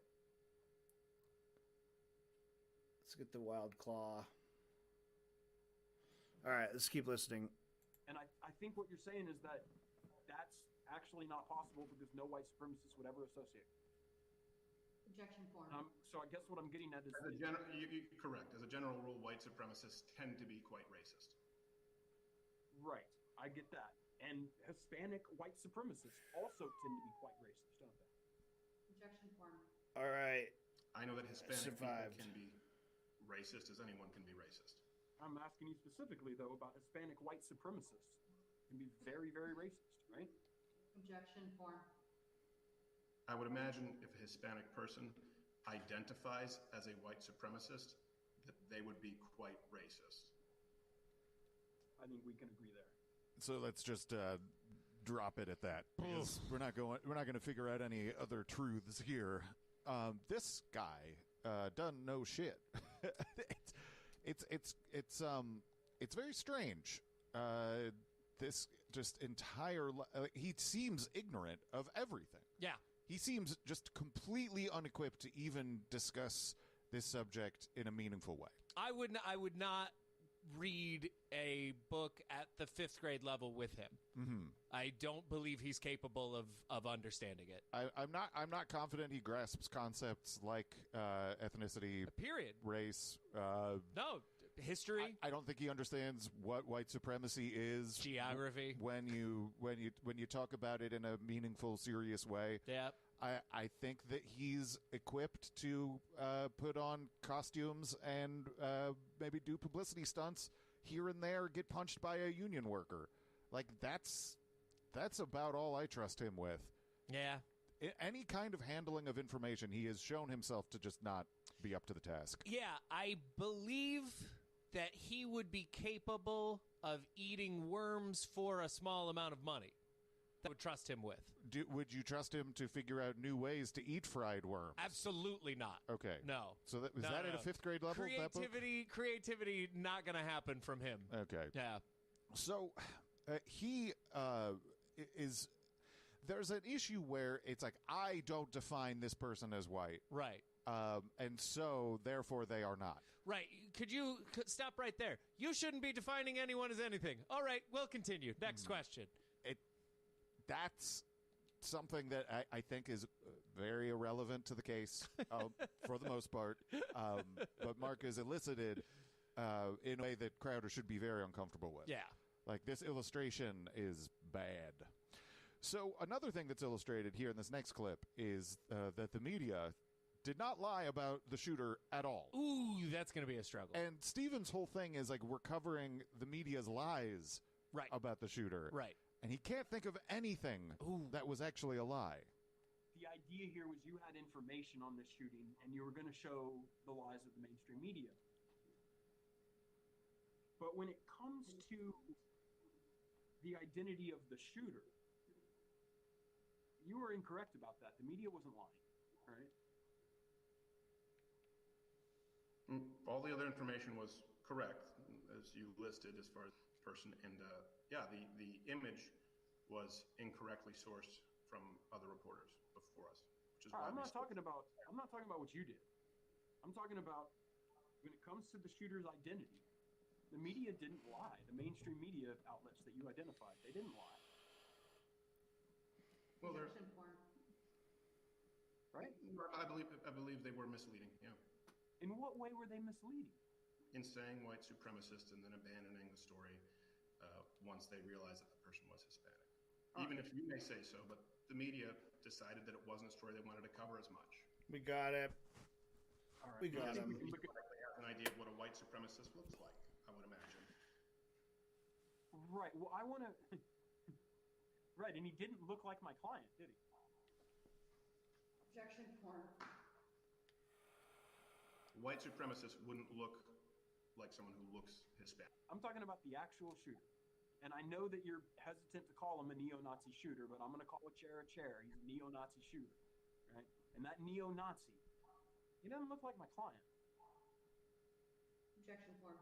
Mauricio Garcia, the neo-Nazi shooter? Right. Doesn't look like my client. I recall how much. He's trying to say that out loud as if it's like the round square the square circle. Like, he thinks he's doing a bit. I think he totally imagines he's going to play this back for his friends, and they're going to be dying laughing at, like, ah, ha, ha, ha, ha. Because they all are fucking idiots who think just like him. Like, he's not white because even if he looks or sounds or whatever, acts white, he could never be in our group. I mean, their group. Those people whose beliefs are abhorrent. But I will just never shut up about how I can't believe the media blamed it a shooting on them. You ridiculous. That's my understanding. They were accurate that he had multiple neo-Nazi tattoos on his body. That's my understanding. They were right that he had a vest that was for right-wing death squad. Correct? I don't recall that, but if you say so. They were correct that he had a social media presence where he expressed neo-Nazi views. I don't recall that, but if you say so. Okay. I'm just trying to figure out what they might have said about the shooter's identity, if anything, that was bullshit. Yeah, well, as you said, the shooting happened, I believe, on the 6th. Mm-hmm. And the 7th. That's when the information came out. It's my understanding that the media was running with the narrative of white supremacists before the 7th. And certainly running with the narrative that white supremacy is the greatest domestic terror threat in the United States. And certainly pushing the narrative of gun control. And so the bullshit there is because a black officer, who, if my recollection is correct, was either off duty or responding to a call at chance, shot the man with his own firearm that the same media said would need to be controlled to prevent mass shootings. That has nothing to do with who the shooter was. You asked what the media was presenting that I believed was bullshit. Now, actually, what I asked you was, when it comes to the reporting on the shooter's identity, when you said who the shooter was, a lot of what the media is telling you is bullshit. What were they telling you that was bullshit about who the shooter was? Objection form. Again, you showed a brief clip. I believe the entire show was devoted to the narrative and clips from the media and what they were presenting and why it was misleading. As far as the shooter on the 7th, if the articles that you bring up are accurate, then it seems they got the name and age correct. I mean, they got everything correct, right? What didn't they get correct? Again, they were misleading in the other information surrounding it. About who the shooter was? You asked me what I believe was bullshit in the media.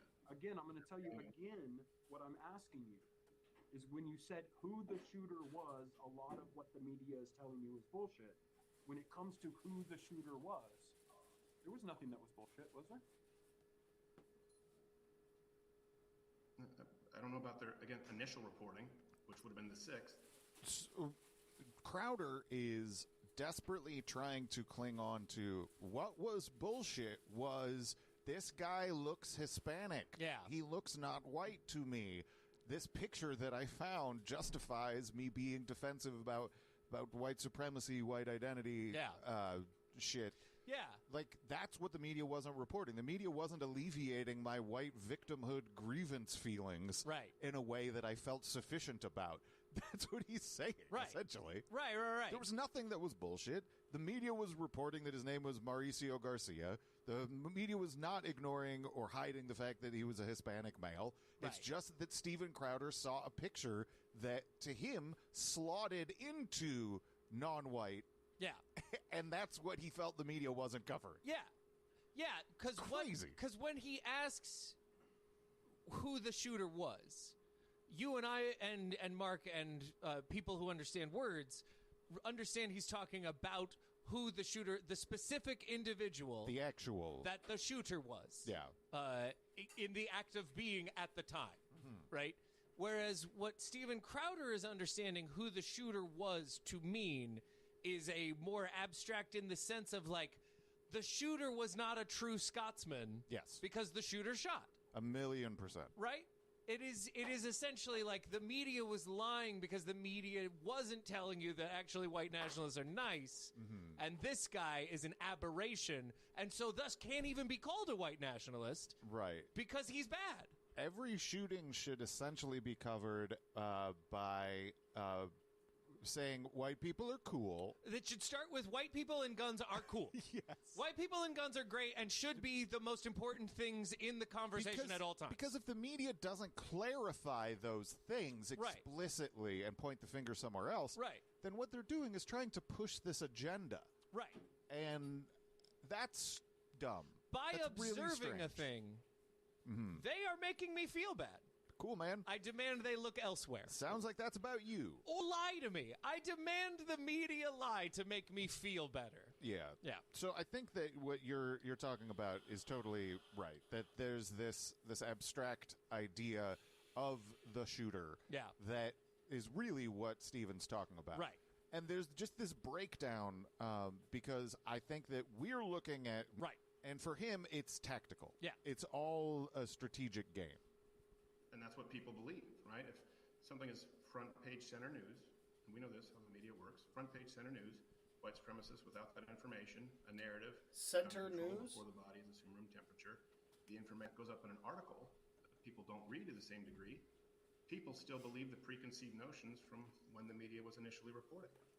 But okay, let's go ahead and assume. I'm going to go ahead and I'm going to tell you, this ain't real. What I'm about to tell you, right? I'm pretty. Let's establish that first. Coverage. But let's just go ahead and assume that your understanding of it is accurate.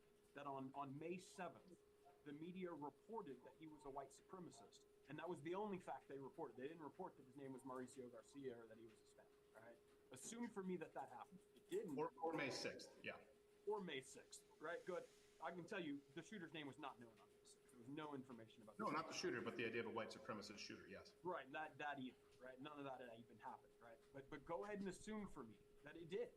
Go ahead and assume for me that the media reported that the shooter had white supremacist leanings. That's not bullshit, right? That's 100% accurate,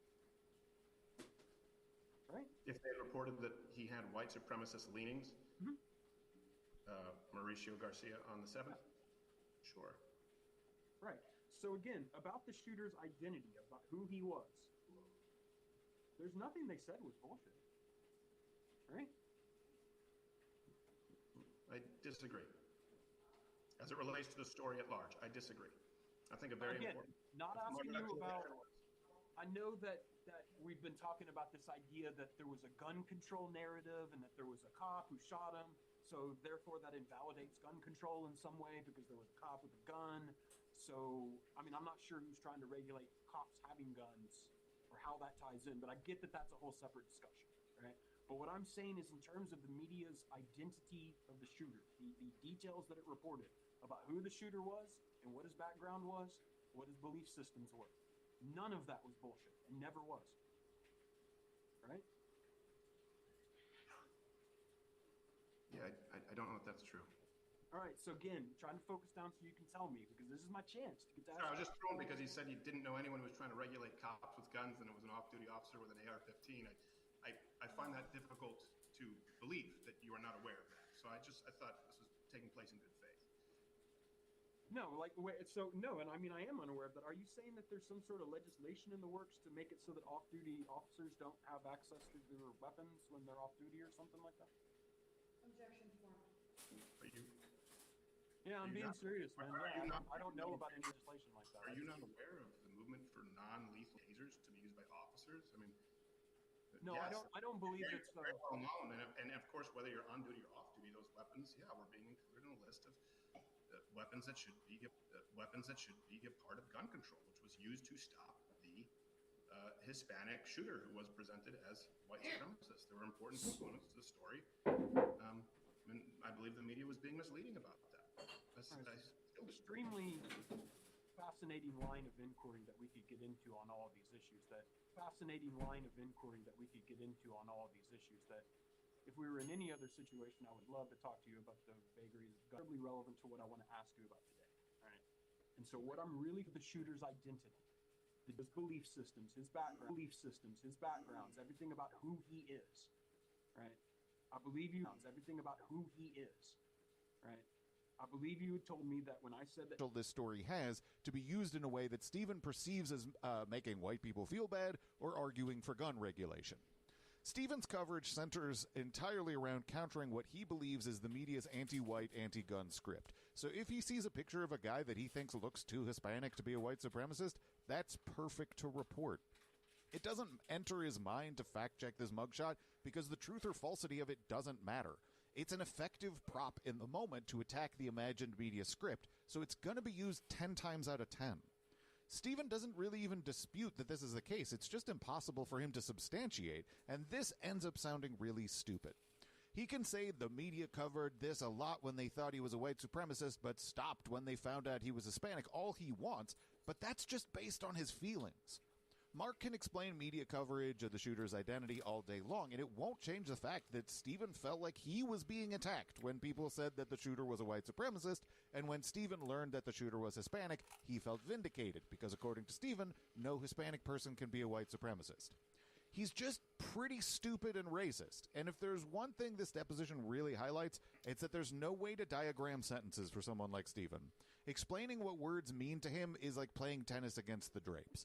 Like, it has the same character as, like, when people don't realize that white nationalist is a combination of the word white and the word nationalist. The word nationalist, it's not like the adjective white is, it's just a nationalist that happens to be white, right?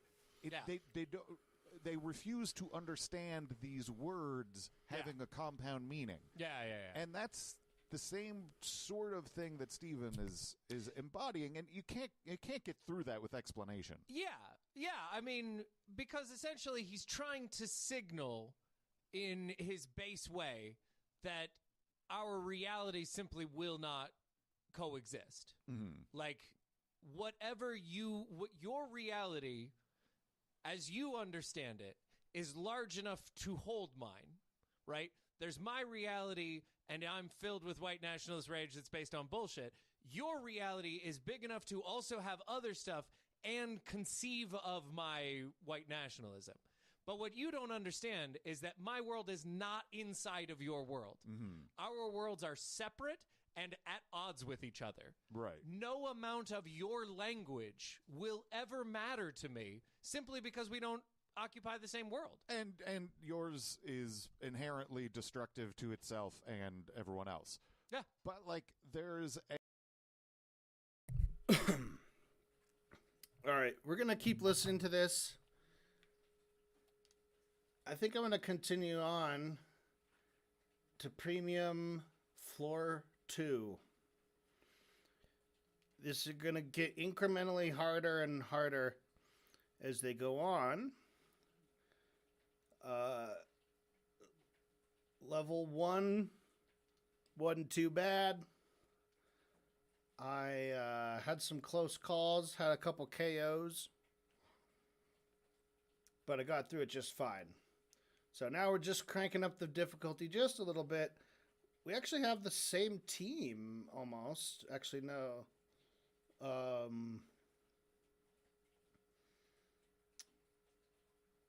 Okay, but this is a good team. Because we have healing, we have damage protection. We don't have Rosalina. But that's right. Basically, you need one of these two on every team.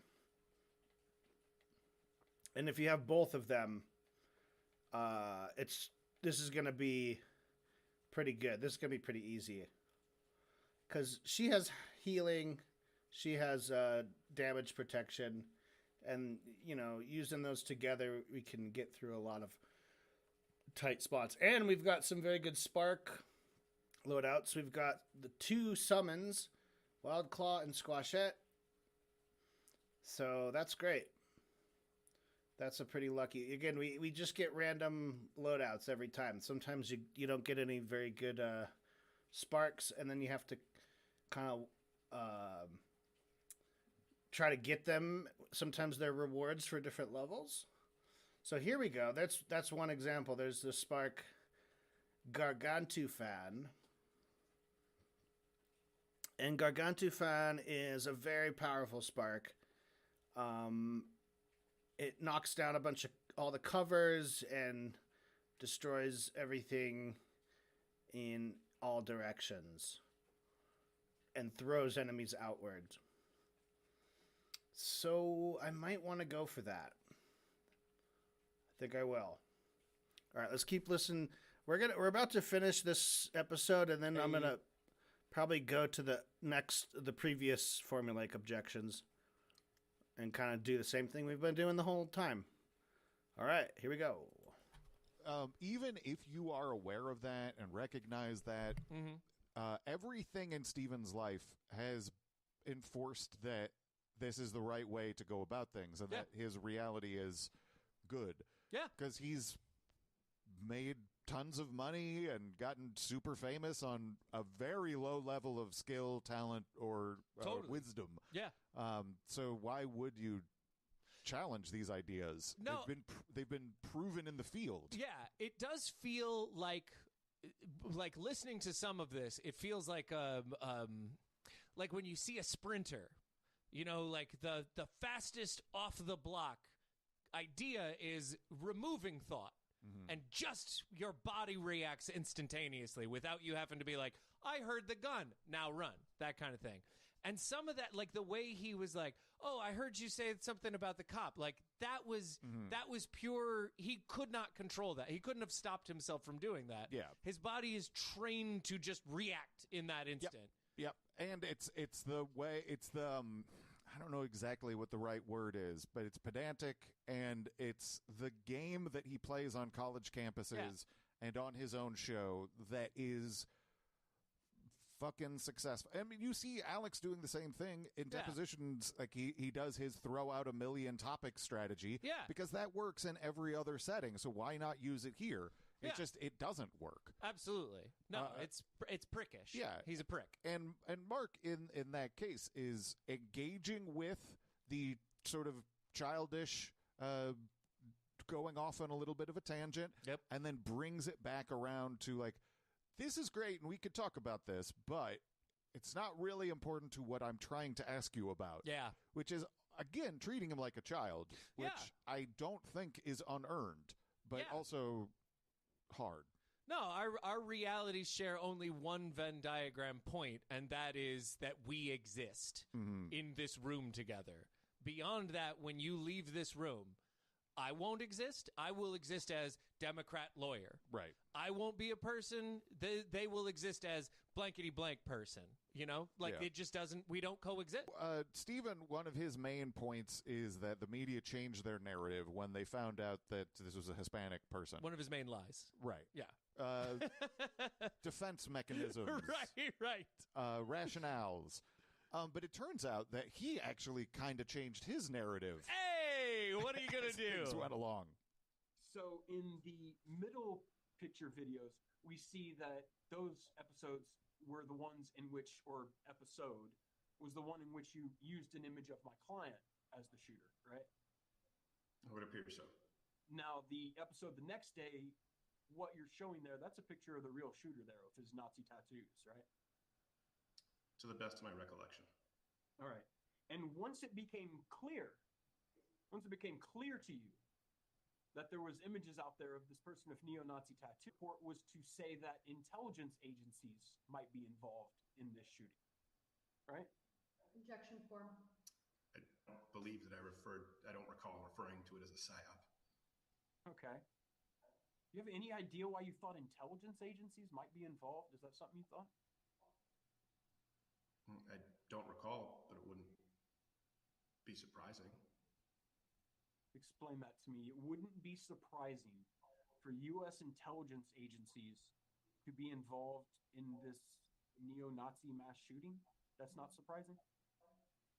I would imagine that intelligence agencies would be involved with any type of mass shooting. What? Require the use of intelligence. You're meaning that what you're saying right now is you think intelligence agencies would be involved after the fact in some way, like investigating it? They could. Objection form. Could be. That's not what this show is about, right? You understand that. I don't recall. Is it something like the Hunter Biden laptop story? It's that instinct. FBI reaching out to big tech, telling them it was Russian discernment. Because I know we've talked about those where I don't remember this one though. Let me see if I can refresh your memory. You know what Bellingcat is, right? So that is exactly that. That is the instinct. It's he realized that he'd answered a question so poorly and so dumb that he needed to like reassure himself with the knee-jerk right-wing social media storyline. Well, what about this? Yeah, can we get you a pacifier? Mm-hmm. It doesn't work, though. And at this point, he knows that it's not going to work, right? Like, that's what I find really interesting. He has to know by this point that this kind of thing is just not going to work. You'd think. He's not going to derail the questioning or, like, Mark's not going to be blown away by this amazing comeback. Nothing is achieved other than, like, a dopamine rush for Steven. That's fascinating. I'm still a good boy. Mm-hmm. Yep. I'm still good at this. Yeah, it doesn't matter if I'm getting my ass kicked right now. I'm still a good boy. And Mark brings up Bellingcat because Eric Toller from Bellingcat was the person who uncovered the Nazi tattoo photos. Right. And folks in Steve's area of the media believe that they're a U.S. State Department front. Right. And so that's what Stephen should understand that was what is being discussed, not the intelligence agencies investigated a crime. He knows that. Yeah, that's pathetic. Yeah, that's stupid. So a lot of people who ran with this photo maybe aren't getting sued and stuff, and maybe some of that is because they made a correction. As it turns out, Stephen never made a correction. Ooh. Do you remember on this May 9th show that you said there was some confusion over which was the real photo of the shooter? I vaguely recall, I believe Gerald saying that, and I believe that was mentioned. All right, let's make it clear. You have never told your audience that you showed an incorrect picture on your show. Objection form. Again, I don't recall. What you're saying sounds correct, that someone said there was confusion about the image. Right, but you know, one of the things that when I first reached out to you on behalf of my client that I asked, could you make a retraction and tell your audience that that was false? And you've never done that, have you?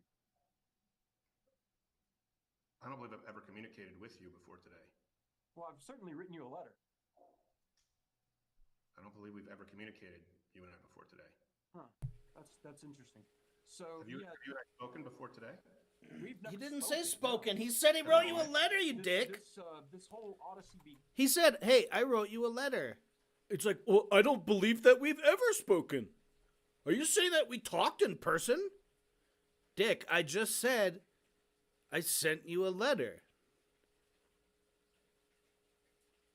But you said you talked. No, I didn't. I said communicated.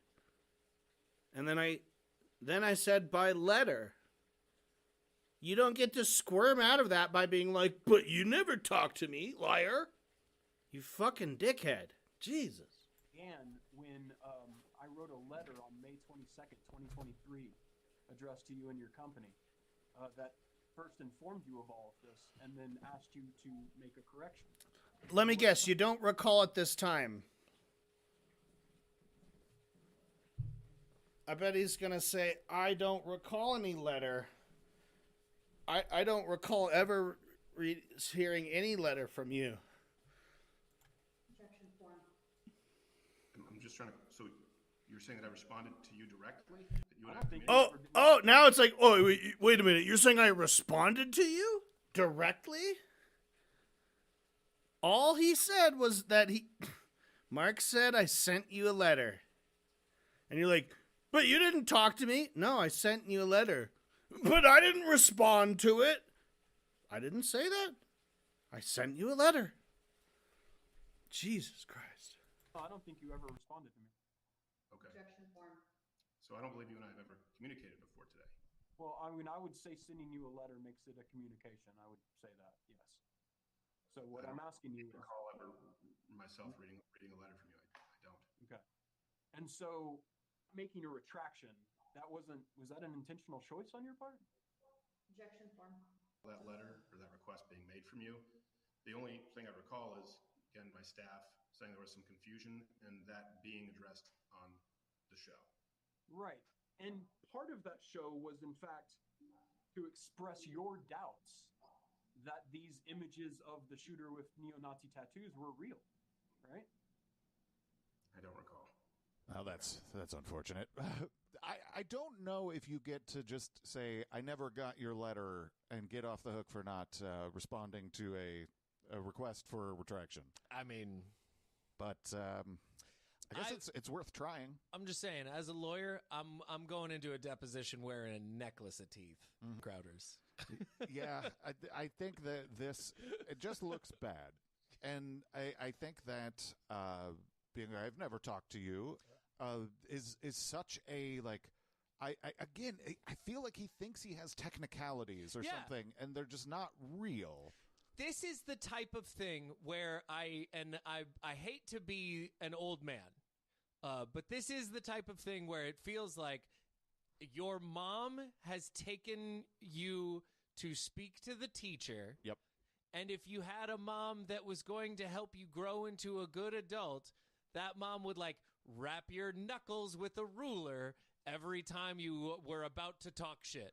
You know? I guess it kind of depends a little bit, because, like, I think that growing through an experience like that, they did wrong and refusing to accept any consequence for it. Yes. You know, like, we both know that I fucked up and I fucked over your client. If I didn't, we wouldn't be here. I had to defend white people. Exactly. Don't you understand? Here's why it's okay, and here's why I refuse to accept consequences from you. You're illegitimate. I did something that was probably bad or wrong, whatever, but I did it in service of a greater good, which is white people. Only God can judge me. Yeah. Yeah.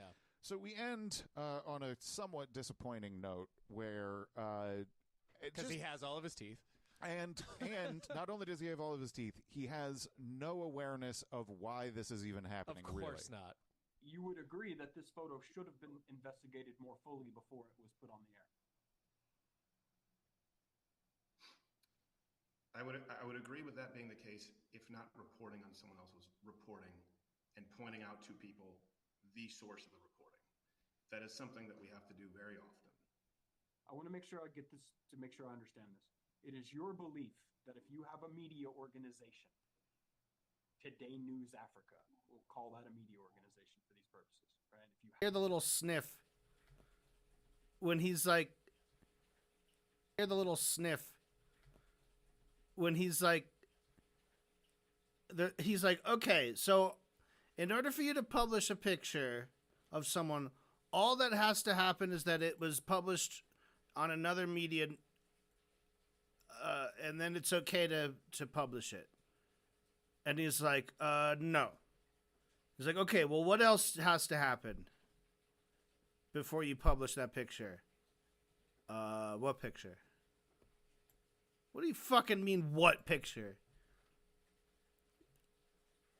It's like chatting with those old school chatbots before OpenAI. It's like, this is the shooter. No, this is the shooter. No sourcing, just this is the shooter. And you got it on a website. And I guess you find that website suitable. Is that enough, or what else has to happen before you can put that out to people? No, again, it was saying according to this source. It was saying. And there were other, as I recall, other existing sources. So there just has to be some other existing source. Objection form.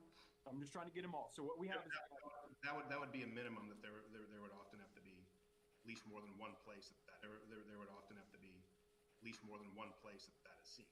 It's not the only one that's seen. It's not the only process. So we have in an article, it's used in an article by someone purporting to be a media organization.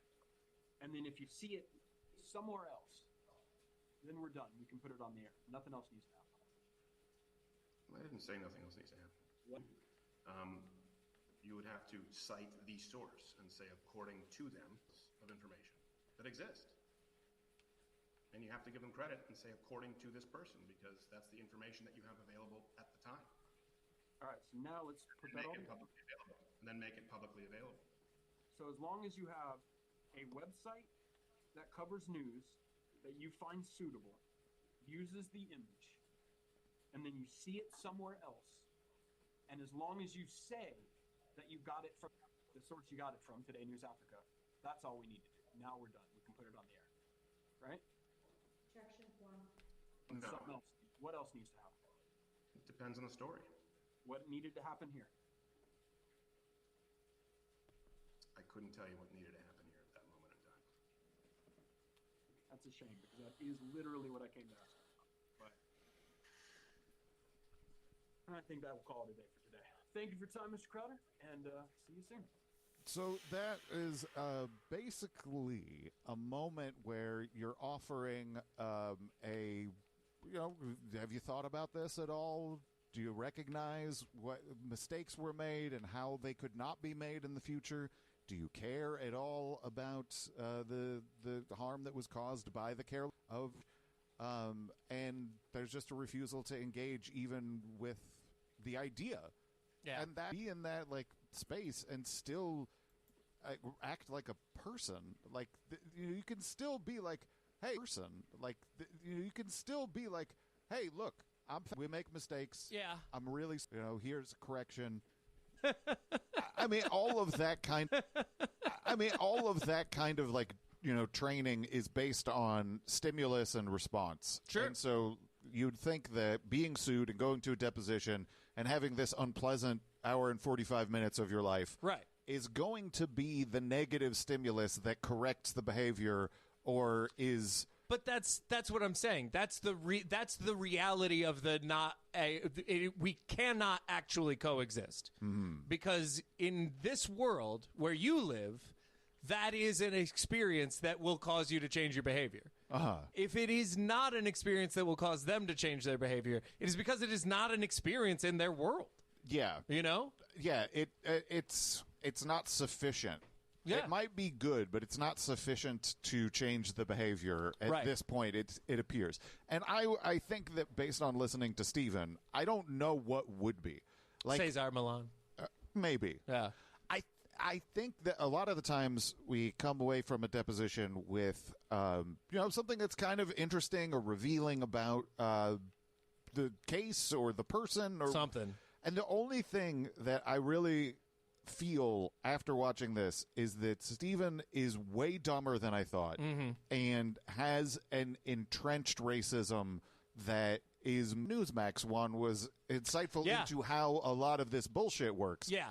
I feel like Steven doesn't really fully understand even the game that he's playing. No. I think that he is maybe a front man of an operation. Yeah, more than he is. He's not an Alex. No. I would say he's more of like a tribal follower kind of thing, wherein within the group he is capable of altering behaviors based upon what the group says. Yeah. But outside of the group is not possible. I don't think that if he wasn't getting cues and having other people run his business, I don't think this would work. I don't think Whereas I think Alex obviously needs some infrastructure help from folks. Sure. But he can, before he had those things, he still created InfoWars. Right. He had hustle where he didn't have the smarts. If Crowder hadn't got on Fox News and, created a YouTube channel out of it that people have, worked since. Yeah. I don't think anybody would be interested in this. I don't think he has it. No, I mean, I think the irony of it truly is that only someone as stupid as this would have done the stupid things he did to get to where he is. Yeah, that might be it. You would have to be a fucking idiot to set up a fucking table on a goddamn campus and be like, debate me, bro. Mm-hmm. And he's a fucking idiot. It makes sense. Yeah. Yep. And Owen Schroyer initially did that, let's go fight with college students and stuff. But he pivoted. Yeah. And I don't know if Crowder really has. I mean, he couldn't stop doing it in a deposition with a lawyer. But I think Owen can't resist some of that shit too. But he's just a shithead, Yeah. He's like a shithead bro. But I just think that there isn't much more here. There isn't. Steven's stupid. And that's the headline. It is. Steven Crowder, dumb. It is really, but really dumb. Yeah. In a way that you almost don't think it's possible to reach an age and still be said dumb. Yeah. Yeah. A lot of times I will say, hey, if you really like watching depositions, go ahead and watch the thing, but you don't really.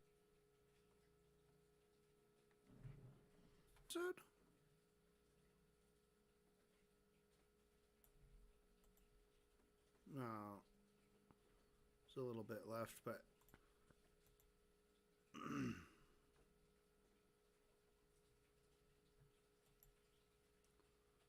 All right, here's number 17. Newsmax corporate rep.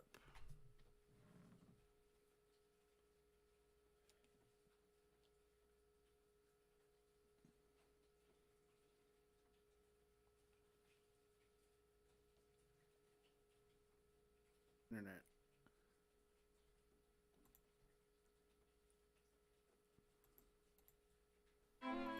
They did a Billy Bath with his knees on knees. Get a corporate rep in there, but it's not an InfoWars corporate rep, so that's interesting. No, I'm genuinely very excited to see what the idea is. It possible to have a competent corporate rep is a question that I haven't really asked myself. Well, I'm not sure that we've had any non-InfoWars corporate reps. That's what I'm saying. Because there's like the Rob Du, there's the Daria, and the woman whose name is escaping me right Brittany now. Paz. That's right. Yeah. And so I think those are the only examples we have. And Paz was as close to like an actual corporate representative of the three of them. Totally. But even she was, she was still a little InfoWarsy. Oh, boy. There was still a fair amount of not answering questions. Yeah. So we'll see how this is different and similar. But first, let's take a little moment to say hello to some new wonks. Ooh, that's a great idea. So first, Hannah, I'm sorry I like podcasts with loud men that shout a lot. It's definitely Jordan. You've got the sexiest brain. Love Joram. Joram is pronounced Jor as in Jordan, and I nailed it. Is in a sentence pause. Thank you so much. You're now a policy wonk. I'm a policy wonk. Thank you very much. I'm really excited that I got that. I was pretty excited that you nailed it, too, because I was kind of expecting very you to... close to Joram. Yep. I think there might be like some dust on my screen that looked that like you an almost accent got mark. Ooh, I think nice. it might have. I think there's some dust on the screen that looked like an accent over the A. Saved by the dust. Nice. Next, friendly workplace middle finger for Jonathan. Love Kurt in Alabama. Thank you so much. You're now policy wonk. I'm a policy wonk. Thank you very much. Thank you. And first off, you guys are amazing. Thank you for the hours and hours of quality entertainment. And also wanted to shout out my lovely girlfriend who converted me to the cult of Celine and the world of policy wonks. Thank you for being my bright spot every day. Thank you so much. You're now policy wonk. I'm a policy wonk. Thank you very much. And we got a technocrat in the Mick Jordan. So thank you so much to Hey Lydia. Thank you for introducing me to Knowledge Fight. I consider you the coolest of kids, and I hope you have a great birthday. Love Asia, a slightly less cool kid. Thank you so much. You're now a technocrat. I'm a policy wonk. 4 stars. Go home to your mother and tell her you're brilliant. Someone sodomite sent me a bucket of poop. Daddy Shark. Bum, bum, bum, bum, bum. Jar Jar Binks has a Caribbean black accent. He's a loser little titty baby. I don't want to hate black people. I renounce Jesus Christ. Thank you so much. Yes, thank you very much. So we start off this deposition as we do, as it just kind of has become tradition with the asking of what kind of preparation you've done. Absolutely. For this deposition. It's great. Yeah, I feel like someone asking what have you done to prepare for our audience is kind of like the opening guitar lick from Welcome to the Jungle. Yeah. People are like, ah! So here Mark asks. Everybody's lighters immediately pop up. Yeah. All right, sir.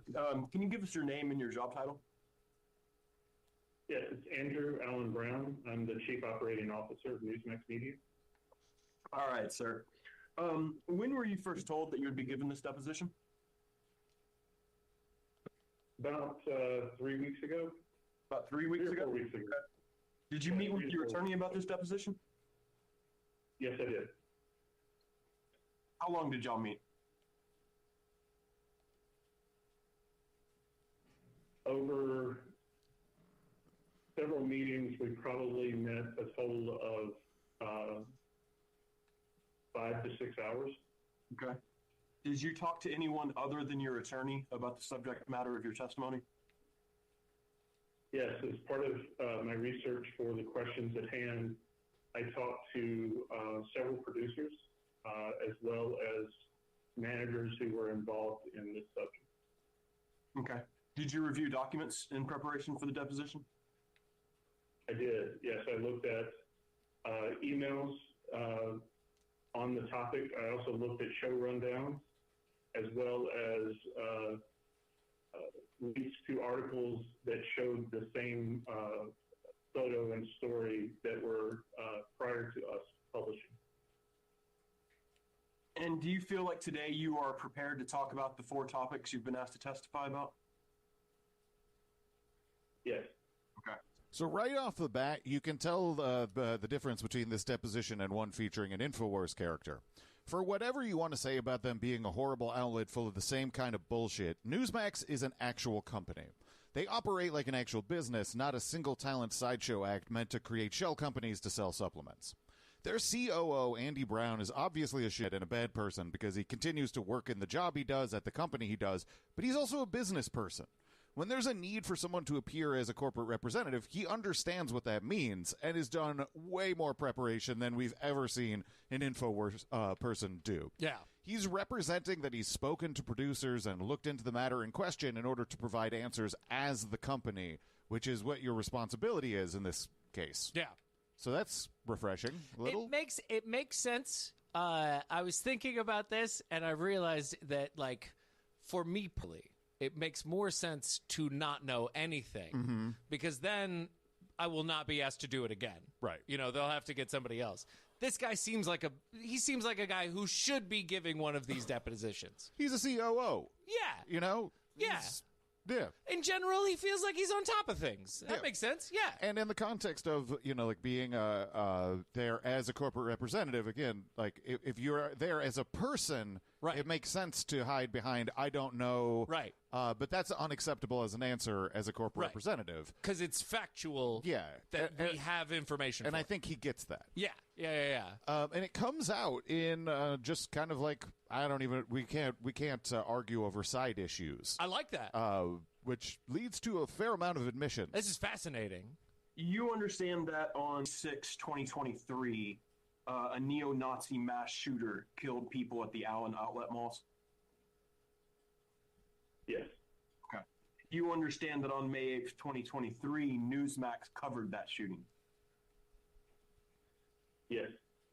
And you understand that on May 8th, 2023, Newsmax repeatedly used the image of the plaintiff, Mauricio Garcia, to depict the shooter? Yes. It's almost shocking that we're hearing a person who isn't trying to debate whether or not the Allen shooter was a neo-Nazi. Yeah. He isn't in this deposition room to fight or waste time. In giving direct answers, Andy has indicated that there's no substantive disagreement that this shooting happened, it was carried out by a Nazi dude, and that 2 days after the shooting, Newsmax reported on the wrong guy as the shooter. This saves so much time because these are just demonstrably true things, and him answering this way means they don't have to treat him like a baby who doesn't want to eat their vegetables, which is what we're so used to. Yeah, you know, and the other thing I was immediately thinking while he was responding to this is, if you do it this way, they can only get you for what they think you did, not what you actually did. Mm-hmm. You know what I mean? Sure. Like with Owen, with the last one that we listened to, there's a certain amount of like, I didn't even know that we were going to talk about that today. You are the one who introduced this whole proceeding. Yeah. You are being so petulant and silly that I'm required to demonstrate in your face that this is a pattern of behavior that you have. Absolutely. And you're an insincere fuck. You could have just been like, no. Yeah. Yep. Perfect. Like, I think that this guy, Andy, still sucks. And I think there's obviously some pretty interesting stuff that ends up going down throughout this deposition. Sure. But from a recognition that they fucked up. Yeah. And he's not trying to dispute that. Yeah. And there's no, like, isn't it our First Amendment right to be able to say whatever we want? Right. No, he's a businessman. What's our number? There's no theatrics or any of that, which is... I find it to be more productive. It's a very strange thing that we're like, this is refreshing. Yeah. So they discuss how there are editorial policies at Newsmax. I first want to start with Newsmax policies, and it is my understanding that the company does not have written editorial standards regarding the verification of images it publishes. Is that correct? That is correct, yes. Okay. In general, does the company have editorial standards? Yes, we do. Does the company... If that was any of the InfoWars people or Steven Crowder, that would have taken 20 minutes right there. They'd be like, what do you mean written? What do you mean standards? Huh? Can you rephrase the question? Company believe that its editorial requirements meet or exceed the prevailing standards in the commercial journalism industry? Yes. Section 1. Yes, we do. Is it the usual practice of your company to take steps to verify the accuracy of images it publishes? Yes, it is our usual practice. What steps does the company expect its employees to take before broadcasting a photo portraying someone as a mass murderer? Objection form. Any photo that we publish in connection with any story should be verified that the photo is accurate before it runs. We have a central news desk that we use for verifying photos. All right. That process, did that happen here in this case? No, it didn't. Okay. That's pretty blunt. All right. Yeah. Hey, we fucked up. Let's move on. We've got these standards that are in place. There aren't written rules necessarily about how we confirm photos. Yep. The central news desk will verify these things. Those steps weren't taken in this case. Yep. And you just never get this kind of, like, frankness from Alex. No, and what's fun is I could feel his, like, the moment they was asked about whether or not there were written guidelines, and he said no, I could feel his, like, within those 6 hours of meetings with my lawyers, they were very unhappy about that. As we talked about that, they were like, you really should have had these written down. And I was like, fuck, that's not good. And if you were an InfoWars employee, there would have been a whole thing about how actually it's the lawyer's fucking fault for not forcing me to have these employee guidelines written down. What's a guideline? Exactly. Why would I write it down? Yeah. You can't prove that's me in that video of me. Absolutely. What? Yeah, and instead this guy's like, yeah, they were real pissed about that. Yeah, it's almost like this is a person who's being asked questions and answering them. Yep. Whereas Alex's depositions turn into this exercise in, like, epistemology. Yeah. What is real? Let's get to the real nitty gritty. How can we know anything ever happened? Can we? We can't. Yeah. My cells are not the same as they were 5 years ago. Did you know every 7 years? Yeah. Fuck off, man. So, not to be too kind to Andy. Sure. But that is a totally different vibe. But he does still have kind of some stuff that he won't accept admitting. Right. And we see some of that in this next clip where they're talking about how Mark is asking about whether or not you should have more care when you're reporting on a story where you might accidentally accuse somebody of being a murderer. Possible. And Andy's angle on it is we should always take care, which is nice. Sure. But then that conversation leads into a position he is not willing to accept. Right. The company should take special care with news that might cause grief or damage people's reputations. Would you agree with that? Objection form. The company should always take care with any news, regardless of what that news is. Okay. Okay. Would the company agree that its journalists would not fulfill their responsibilities in verifying the photo of a suspected mass murderer by assuming other news media have verified the image? Objection form.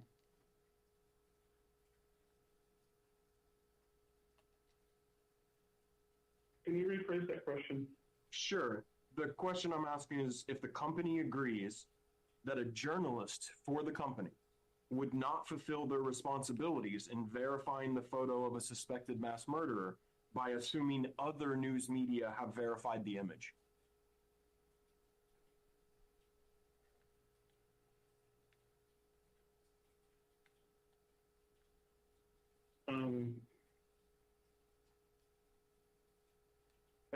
I would say verify the sources that we use on air or on our website. Okay. And those sources can be multiple.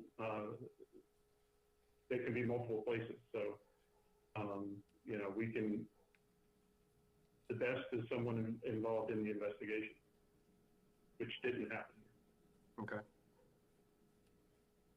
Would the company agree that when publishing the image of a purported mass murderer, the company must use some combination of investigative principles to arrive at a reasonable assurance that the image is accurate? Is that consistent with the company's policies? Objection form. Again, it's not limited to just mass murderers. Anything that we publish, we should verify that it's accurate from the source that is involved with the investigation or multiple sources. So close.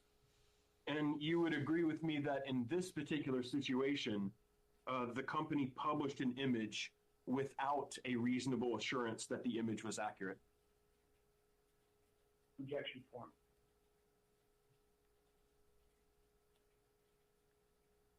The company, we published an image that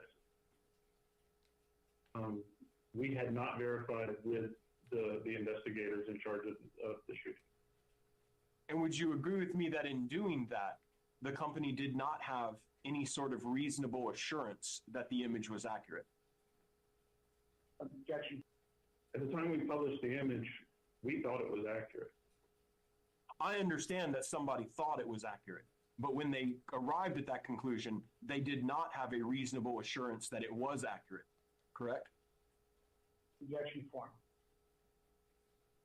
They wouldn't have published it if they didn't have a reasonable assurance that they thought it was accurate. Okay. So here is this sticking point that he's coming to, which is that I can say they made a mistake. But I can't say that they had no reason or acted responsibly and still made a mistake. I can't just be like, of course, they had no reason to do this. I feel like what Mark is actually trying to ask is, if your policy is you can publish any old thing as long as you see a bunch of assholes publishing it, right? Then in this case, do you feel like just seeing a bunch of assholes publishing this photo is justification enough for you to say, we have done our full duty in verifying it? Or do you think maybe you should fucking make a phone call? Yeah. It's to... There is no dispute that they made a mistake. Right. That they broadcast and reported on this fake picture, but incorrect picture. Right. So there isn't really a dispute there. No. But it's still damaging for the news, except we don't really ever have a reason for what we do. Exactly. There's not like... They thought they were doing the right thing at the time is the safe harbor that he has for the good intent, and we're usually right. We're usually right. By saying you should always do this thing, you're saying that you mean to always do this thing. But if what we're actually seeing is you'll just post any old bullshit, then obviously you think it's okay to do this. Well, the issue too, when you even with what you're saying, is that it's not any old bullshit. Sure, it's a certain type of bullshit. And this is where this deposition I think really gets interesting.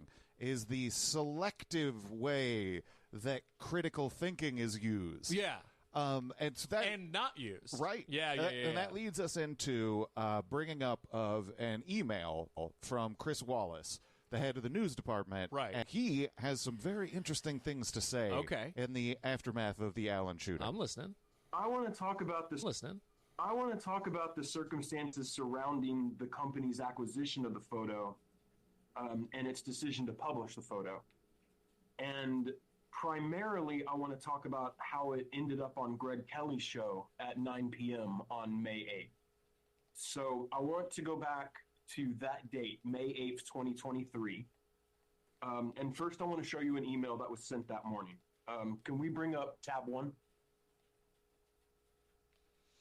All right, and we're going to be marking that as Exhibit 1.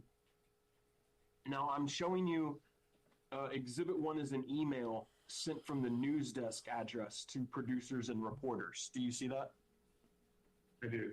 It's a little small, but I'm familiar with the email. Mark, please zoom in a little bit. It's tough to read. Yeah. All right, and actually, if you can scroll up just a little bit to the header of the document. We see here that this email was sent at 11:30 a.m. on the 8th. Right. This would have been Chris Wallace writing this email?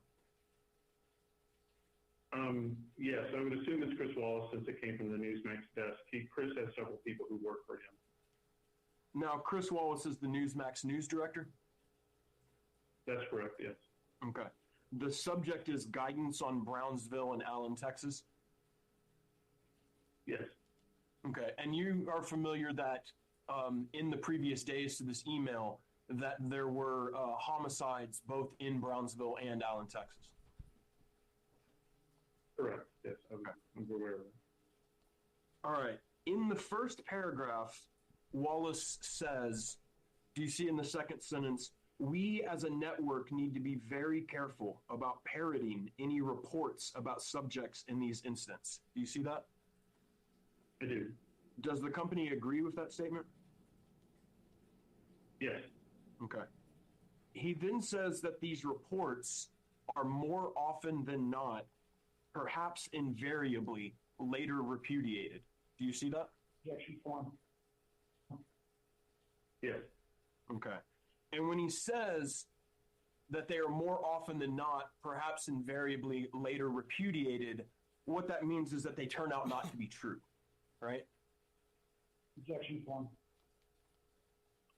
I think that's what he means by that, yes. Okay. You see the third paragraph is about the Allen shooting in Mauricio Garcia. Do you see that? Yes. Okay. Mr. Wallace mentions tattoos and patches on social media. This refers to the tattoos and the right-wing Death Squad patch that was found on a social media profile alleged to belong to the shooter.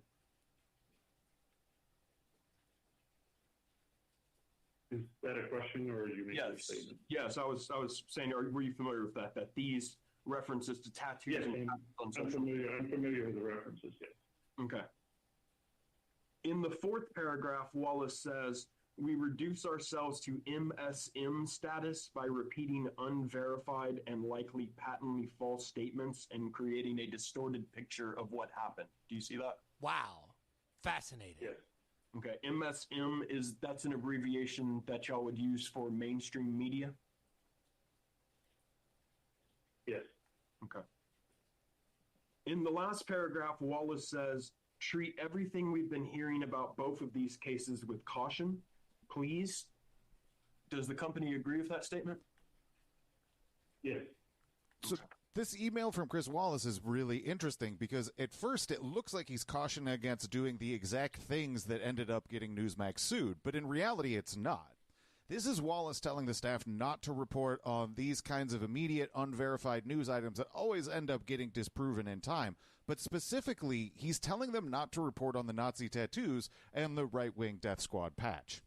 Everyone operating in this media environment knows that a Nazi mass shooting is bad for their bottom line, so the first mission is going to be deny that he was a Nazi mass shooter. That's why they were so desperate to find a bogus mugshot to push the narrative that the Nazi mass shooter thing was a media hoax, and that same editorial policy is guiding what Wallace is telling his reporters in that email. Yeah. He's assuring them that eventually it'll come out that these Nazi tattoos that angle of the story. Yeah. Ignore that. Yeah, your instinct is going to be to go with the verifiable mainstream media that's reporting on all of this stuff. But what you need to do is look between the lines for a not Nazi guy. But that's kind of where there's a little bit of conflict at this exact moment. because there wasn't really solid, verifiable information about a lot of the Nazi tattoos and the right-wing death squad patch. Some of that had sort of dubious origin on social media. And so not fully trusting that makes sense. That instinct and that behavior, if you're a news organization, should be applied across the board as opposed to just what's convenient. Yeah, it's interesting that this is similar to the Watson email insofar as it's like, hey, maybe don't do this whole Sandy Hook thing. But at the same time, it's from a warped Black Mirror-esque point of view of like, don't be like the people who don't do this. Yeah.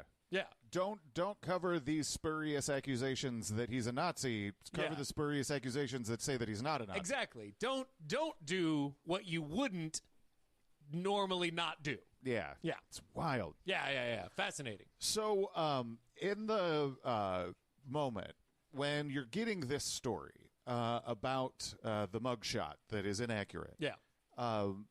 One of the things you probably should do if you're in a reporting capacity is like ask some questions about like, could this possibly be correct? Sure, absolutely. They should have known that it's impossible that this mugshot would have been of him. It is impossible. And unfortunately, this Andy can't even just deny that. He just can't deny it. Fuck it. As you see, Exhibit 2 is a Newsmax article. We've seen that it can be denied do you see by that Stephen. It says that it was published at 11:56 a.m. on May 8th. You can scroll down below the picture so we can see that. Yeah. Yes. Okay. The headline that says also knew that the shooter wasn't booked for the shooting itself, right? Objection form. That was limp.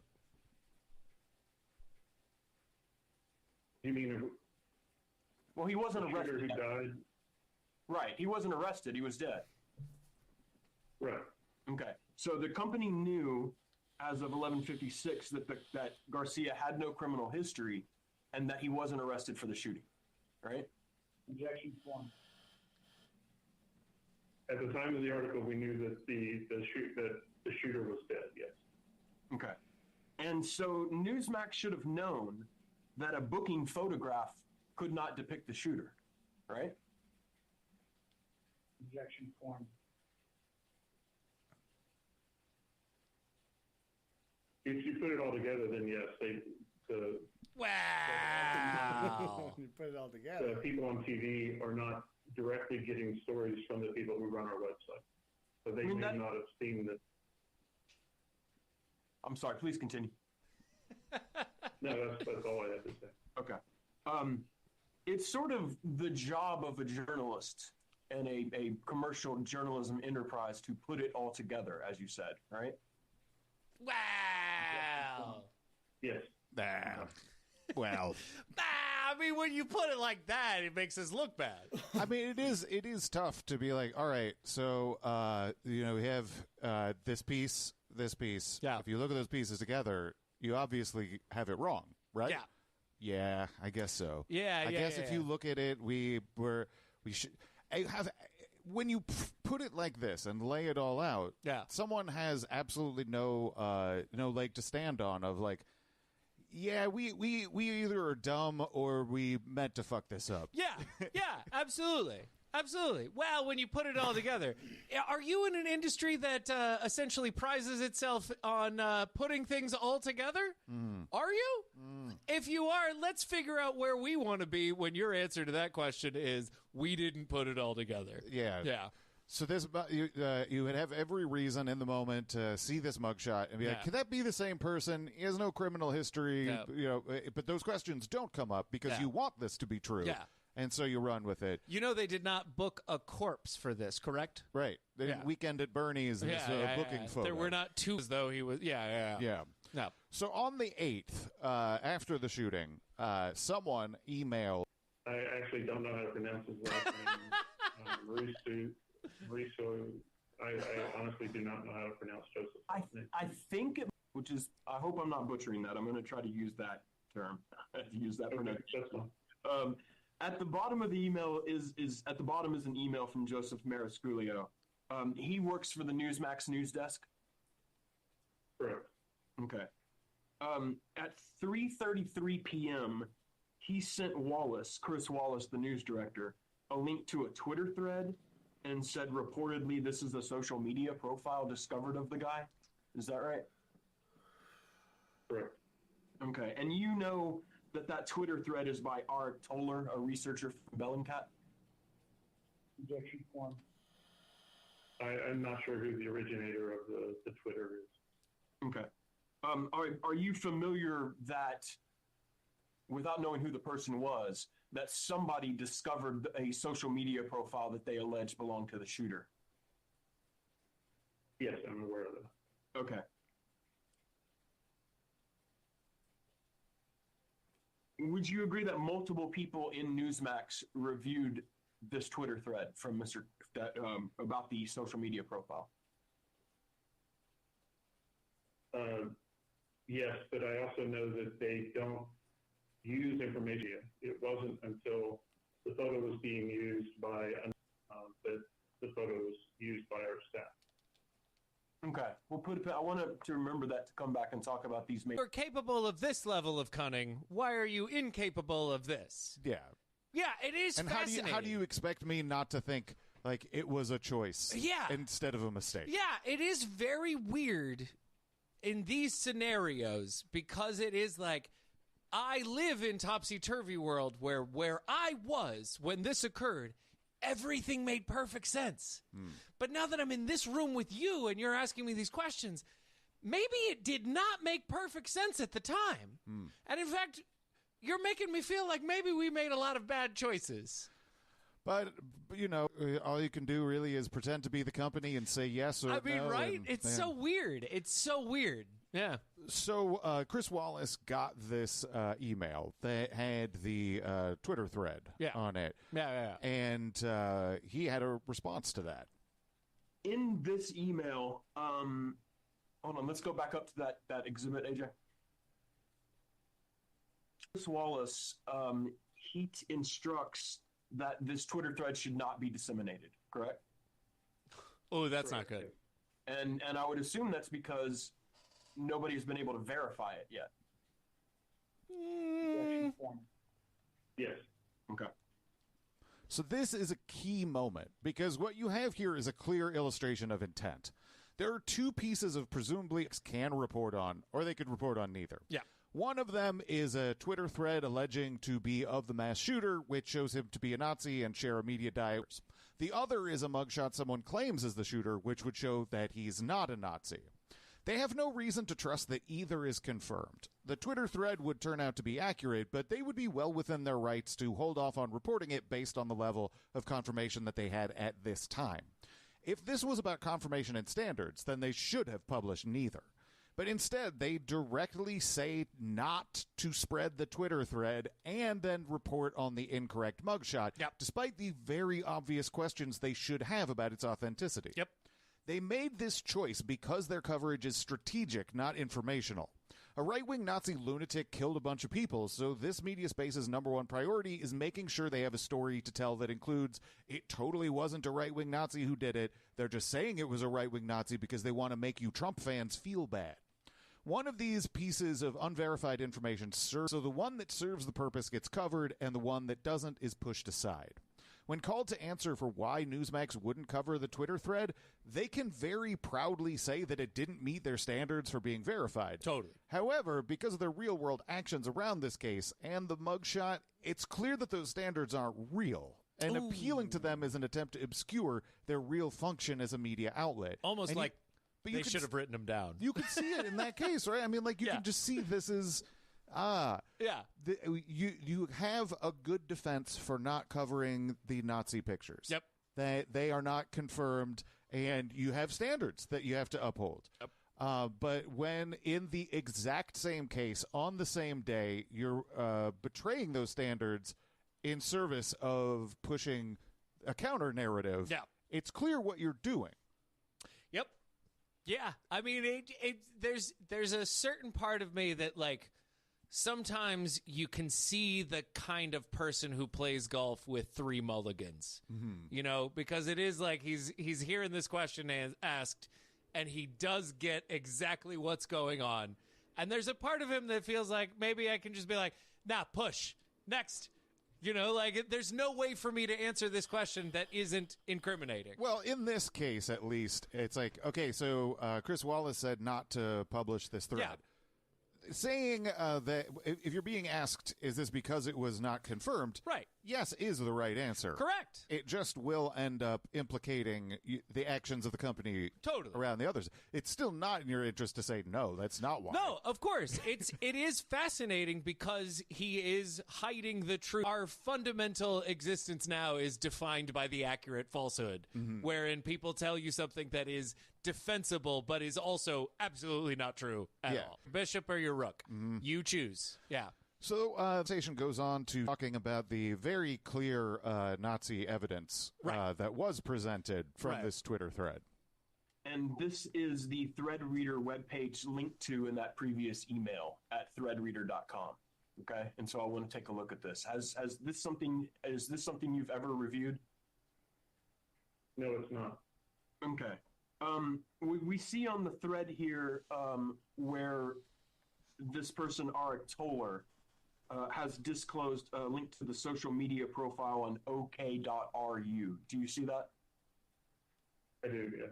Okay. And all right, and here we see the right-wing Death Squad vest. I see it, yeah. Okay. And then can we go to page 5? And these are the tattoos that were on social media that we were talking about earlier? Objection form. I see them, yes.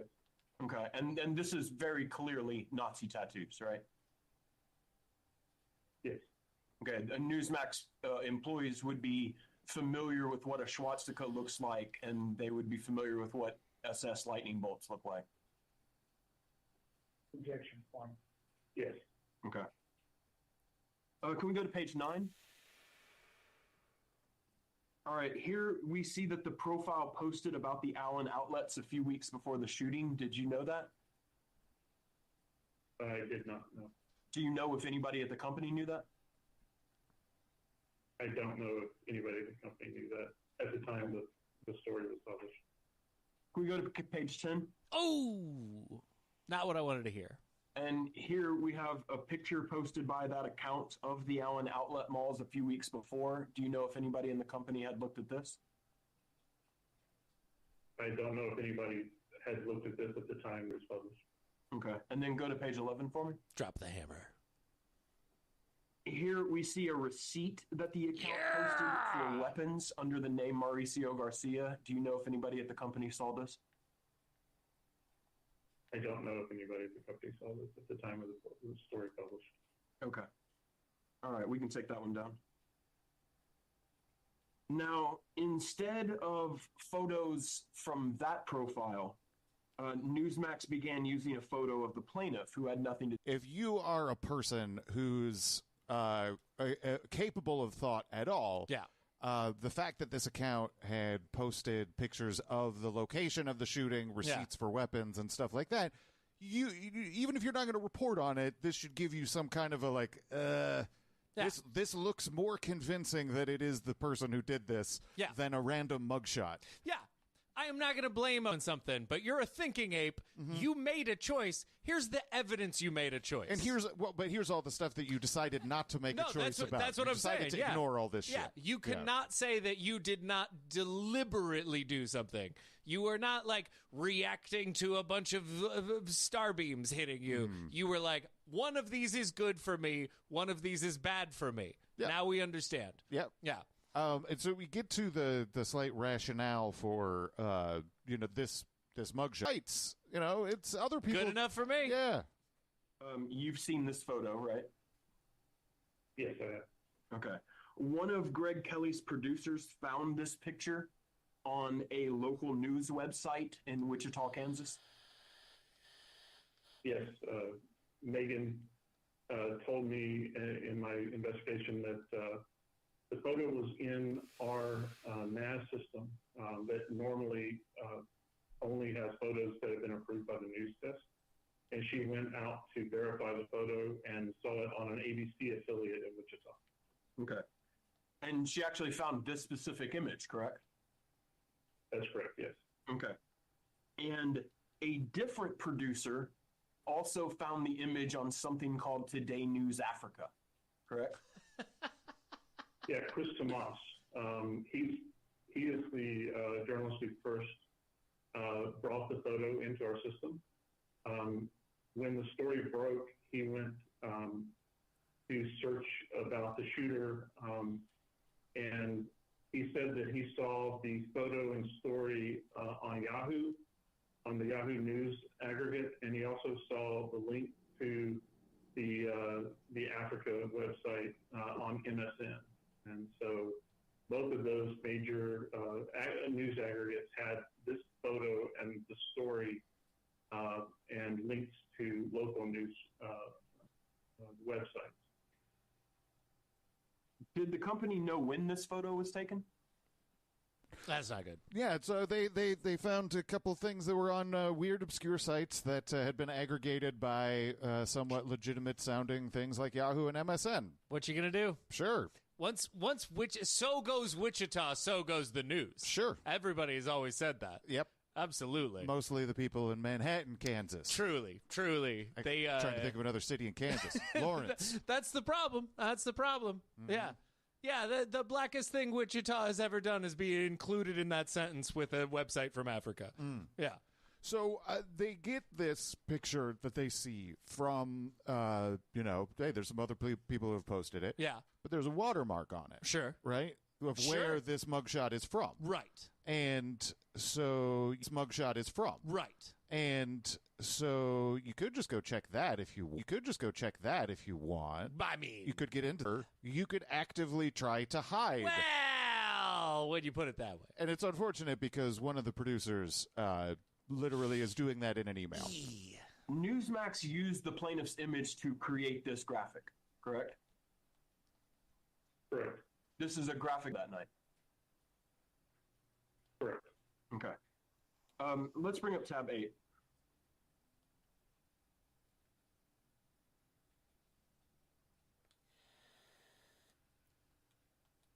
Okay, and we can zoom in a little bit on that top email. That's the only one we're going to be looking at right now. We're going to mark as Exhibit 8, and you'll see that this is an email from producer Sophie Robinson at May 8th at 11:58, right? Correct. Now, if it's 11:58 on May 8th, that definitely would be too late for it to be an email relating to the show, correct? That's correct, yes. And if we look down from the email from Brian, his was sent at 7:55, right? Correct, yeah.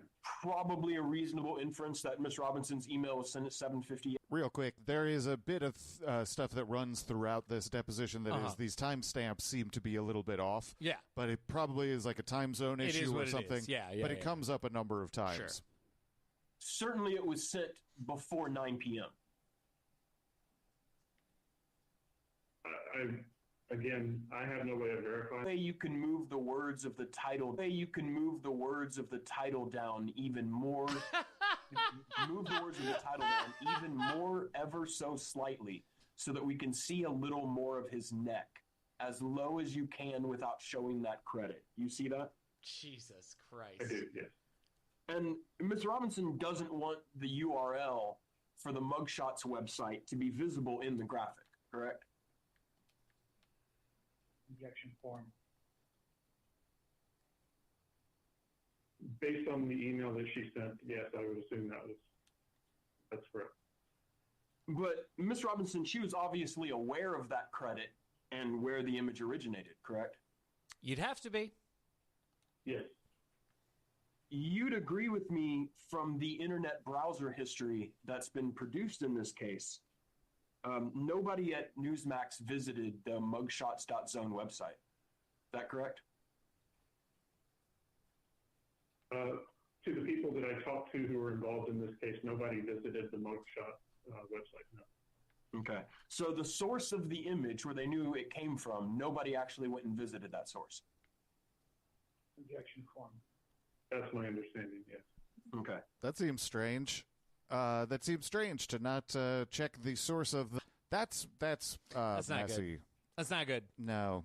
It looks bad. You know what I was thinking while I was listening to that? I was thinking about how, baby, I was working in an office and there was a finance guy in the office as well who worked for one of those finance companies, you know, the big ones with all the money. And it just now occurred to me that, like, you can tell that they are a fundamentally criminal organization that is successful, like all good banks. Never answered a question in an email. Never. I would guarantee that if you looked at his inbox, there would be millions of questions or like, should I?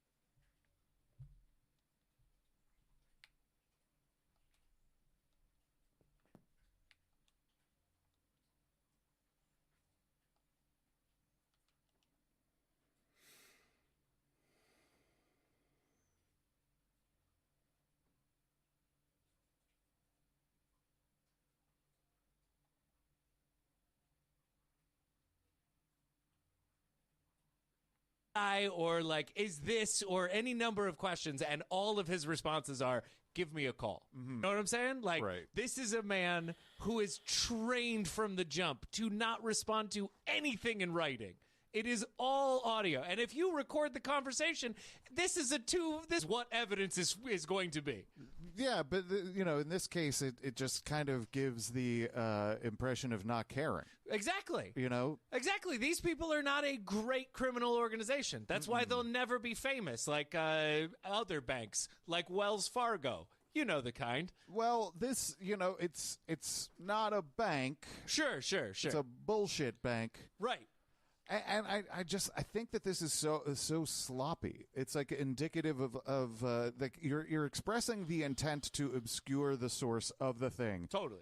And one part of that is aesthetic, obviously, because you don't want to look like you're just taking a random mugshot off a website. Of course. But then the other part of it is making it harder for anyone to verify or fact check your claims. Obviously. And that's intentional. But then the other part of it is so clear, is show us a little more of his neck. Totally. And that's because he has a neck tattoo. Absolutely. It's to demonize this person in the mugshot, make him look scarier to our audience. 100. I mean, imagine that instead of that email, you just saw, give me a call. You know what I'm saying? Like, that's how you do crime good. Yeah. But there's just a feeling of like, we're never no one's ever going to care. No one's ever going to look. Yeah, we get away with this kind of bullshit on a pretty regular basis. Yep. And it's as Alex would say, hubris. Account for it. You just have no excuse. Now, were you aware that on the mugshots.zone website, it shows that this booking photo was for a booking for evading arrest in 2022 for an individual that was 35 years old? Have you seen that before? No, I was not aware of that. If that information was out there, that's information that would have been beneficial for Newsmax to have, wouldn't it? Objection form. Yes. Okay. But even if the information, Newsmax producers should have known that someone with a booking photo was not the shooter, right? Objection form.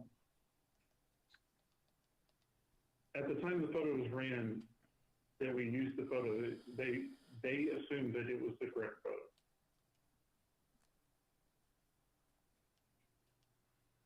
Well, my question is, I understand what they thought, right, when they didn't verify the photo.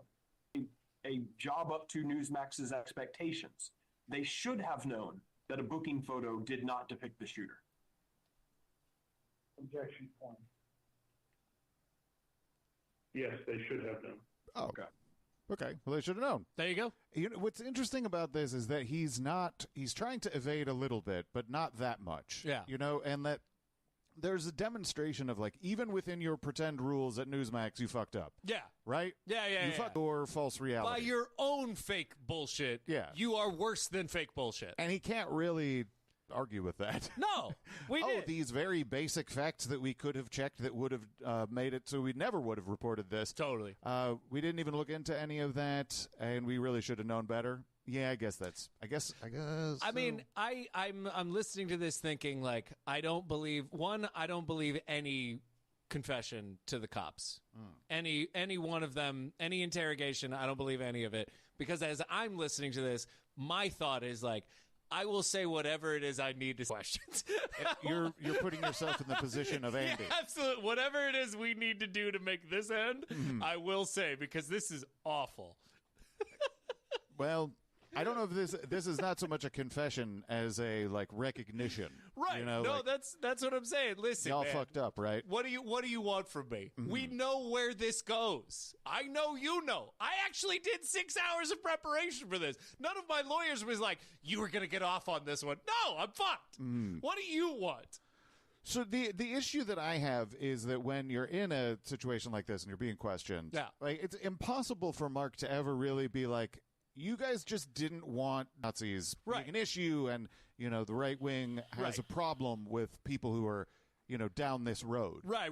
So your editorial actions of denying the reality of neo-Nazi domestic terrorism. I think so. In tennis, before they had super good technology and stuff, you would have challenges where if the line judge illustrates exactly what I'm talking about, this intention of why you chose to cover this mugshot instead of the Nazi stuff. Right. Because of this is what was going on. You guys and Nazis are the same I think team. it might be useful to show you an excerpt from that clip that I want to talk to you about.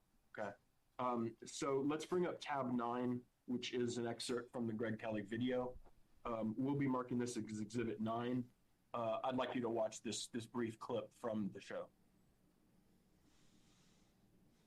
AJ, I think you're going to have to set up to share sound because I'm not getting any sound on that. When you share your window, there should be a little box for share sound.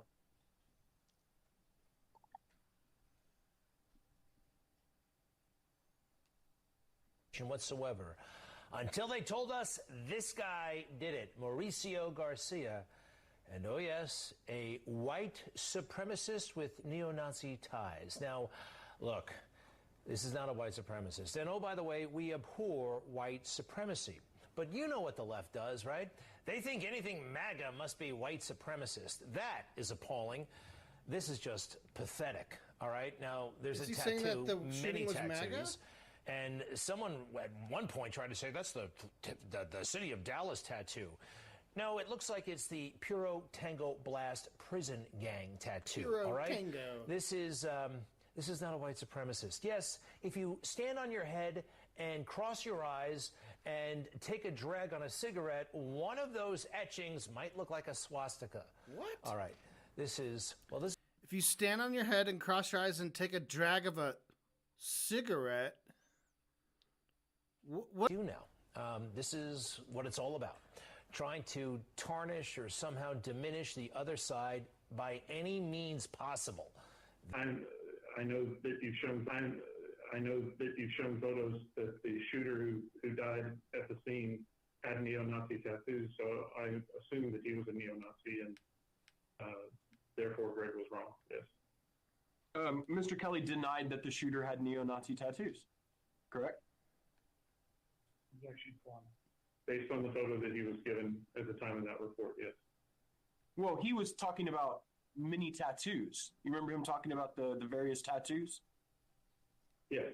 All right. So he wasn't just talking about that one image, right? Because that one image just has one tattoo on the neck of my client's girlfriend's name. So he was clearly talking about the tattoos that were being discussed that day, correct? Objection form. I would assume that, but in my conversation with Greg, he based that segment off of the photo that he was given. So you have this Greg Kelly he's doing his show, and he's talking about these tattoos, but those are not the tattoos that are shown in the incorrect mugshot that they're covering. He has to be talking about the conversation that is going on about the neo-Nazi tattoos and all this. His intention is defensive. Yeah. The act of pulling out this thin, unverified, incorrect mugshot, the act of doing that is in service of playing defense about the fact that this guy's a neo-Nazi. Totally. And that is what it runs underneath this. Yeah. And that is frustrating. Yeah, I feel like I want to be, like, because of these, and I think this has something to do with human beings being super weird, is there's now a part of me that wants to, like, do a simulation deposition, because I feel like I could crush it.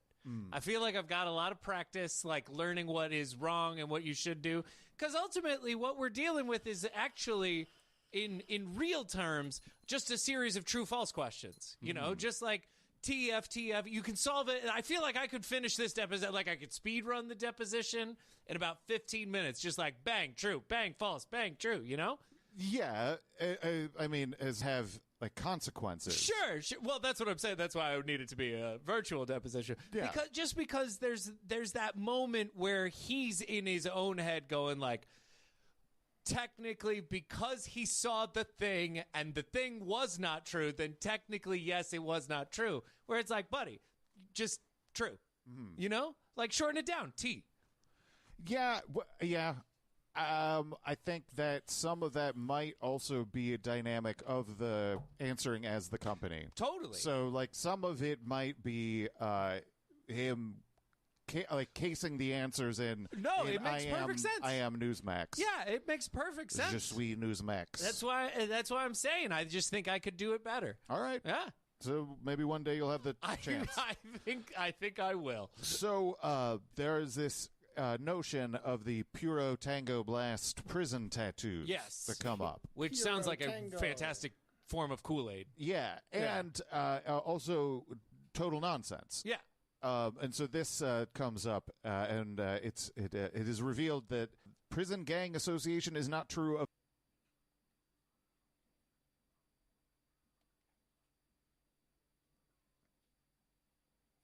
bit about the Puro Tango Blast gang. That's not true. Neither the shooter or the plaintiff, whose picture Newsmax used, have anything to do with the prison gang. Objection form. Our reporters who were in the field were passing back information that they were getting from investigators, and the Puro Tango tattoos was part of that information that was being passed back from our investigators. Right, but my question is, that's not true, right? None of that was true. Objection form.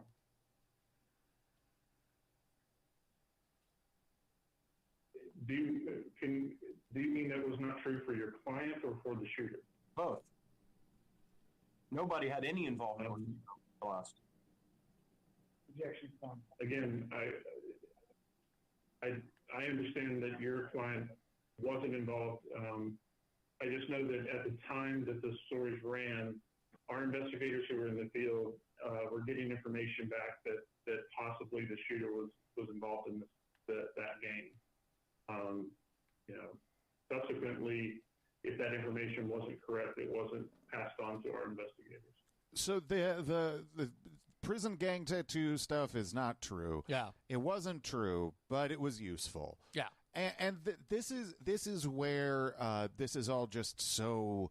It's that you can admit to a mistake. Yeah, but you can't ever recognize, like, we meant to make that mistake. Yeah.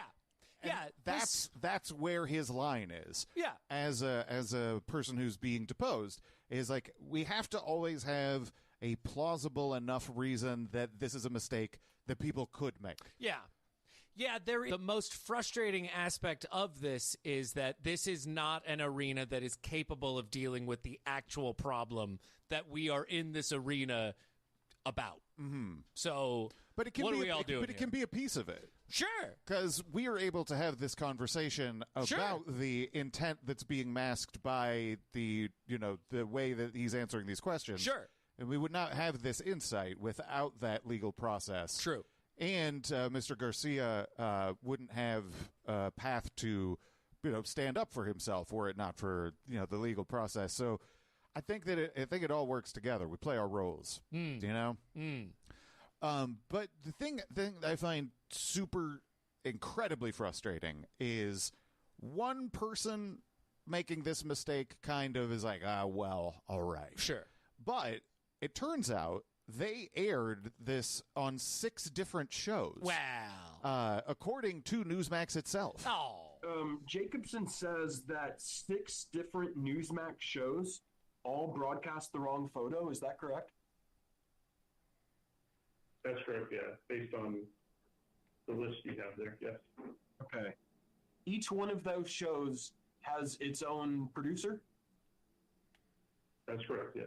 Now, are there multiple producers for each one of these shows? That's correct, yeah.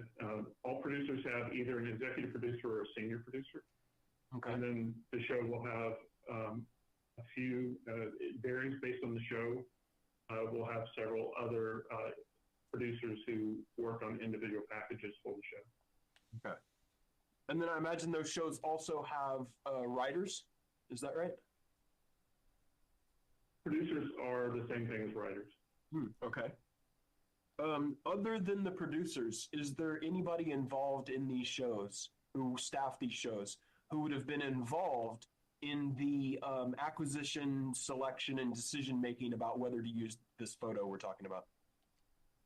No, the shows pretty much work independently from each other. They all make their own, their producers make their own news judgments and in concert with the news desk. Okay. So if we have a producer and an associate producer or an executive producer, you'd agree with me, we basically, if we have 6 shows, we're talking about at least 12 producers, right? Objection form. At least, yeah. Okay. So this photo passed through the hands of at least 12 producers and was aired based on their judgment. Objection form. Yes. Okay. That doesn't sound good. I mean, all the Marvel movies have different directors, but we know it's Kevin Feige behind them all. What are you going to say? Yeah. So the explanation for this, as it gets down to it, is that someone put it in the cache of verifiable, usable photos. Right. So this is the one mistake point that everyone just assumed after that. That's how you have 12 people who can make the mistake. Yeah.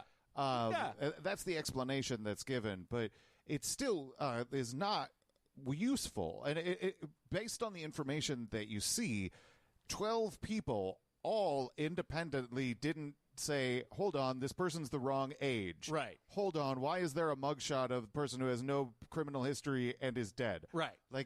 All 12 of those people had to not engage that part of their brain that is useful for journalism and for information relaying. Yeah. Because that's not part of their business. Well, our business is we put a bunch of shit in the bullshit cauldron, and whatever pops out is what's on the goddamn news. Yeah. And then we'll defend it as an honest mistake if we're forced to. Absolutely. Cool. What more do you want from us? So after Newsmax made all this error, Political sense. Can you explain to us what ultra mega means? Political sense. Can you explain to us what ultra mega means? Why is he so mega? It's a high end, a very. To my knowledge, it's somebody who's a very big Trump supporter. Okay. And then we have no is, right? That's correct. Yes. Okay. He says, you'll see here in the paragraph that's offset below the link, replies to her tweet show the fever swamps. some proposing the liberals set up the shooting to discredit whites. Do you see that? Yes. Fever swamp. That's not a positive description. Would you agree?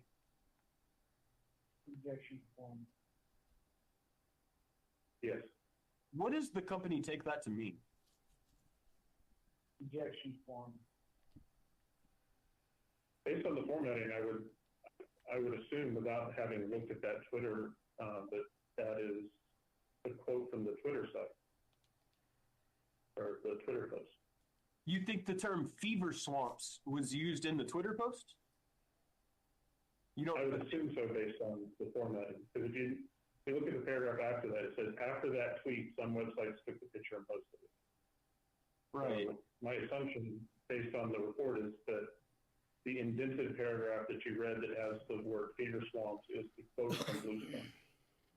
Oh, I see. That's what you don't think that Mr. McGrory took a quick look at the replies and made a subjective judgment about what he was seeing? Not the way I read it, but that's not the way I took that paragraph, no. Okay. All right. So Mark is very clearly correct about the context. Yeah. But this guy is also not wrong about the formatting. Sure. So that is a little bit annoying. What are you going to do? But yeah, so this report they did internally found that it was an ultra MAGA account had posted this, and that if you looked at their replies, it was a fever swamp of people saying that liberals did this to make whites look bad. Yep. And so, like, even internally, they are like understanding, oh, this is the intention, this is what motivated the need to point the finger at somebody else in order to play defense about this stuff. I pray to God I am never in a situation where I have to kind of like defend slang terms in a deposition. Sure. Just how dare would you say that you feel good about describing this as on fleet? Oh God, don't make me do it. So man. the replies to this tweet were God damn it. A fluasis? Sure, fine, whatever you wanted to believe. Fine. So this obviously is tough when your own internal research people, in a matter of hours, managed to figure this all out. Yeah. And everybody else made a mistake and did the bad reporting. Yeah. We ate a bunch of garbage and then we spit it out. Sorry, guys. Yeah. So Andy has to kind of be like, well, we saw it on an ABC site. Wow. And then Mark has as the kids say, and you will have to explain under oath, there's a clap back. Oh, God damn it. They also, one of the Greg Kelly producers also went out, and that's where she found, as you showed us the email earlier, and I talked to her about this, that also was using the photo with the story. So she saw the photo on our news desk, verified that another ABC, which is also a very large major media company, was using. Wait, hold on. I want to make sure I understand you here. When we talk about ABC being a very large media company, we're talking about an ABC local affiliate. Just some reporters in Wichita, Kansas, working on a local news website. We're not talking about ABC National News Desk, are we? We're talking about an ABC affiliate, but still, the ABC affiliates, I may be wrong, is ABC affiliates have to follow the same journalistic standard that the main ABC has to follow. So, but didn't we see in emails earlier to the MSM status of the folks who will just put out anything? Don't y'all hold yourself to a higher standard than the MSM? Objection busted. Yes. So it's not really proper to just see something on a local website in Wichita, Kansas, and assume that that's good and that they must have done their job, right? Objection form. Yes, it was a mistake on our producer's part. Yeah, fair enough. All right, I brought up ABC, and I was trying to say that they do their due diligence, and we feel like we can rely on their reporting, but I also shit on the mainstream media all the time. Shit. All right, yep, I realize contradiction. My bad. Yeah, it just feels like this isn't.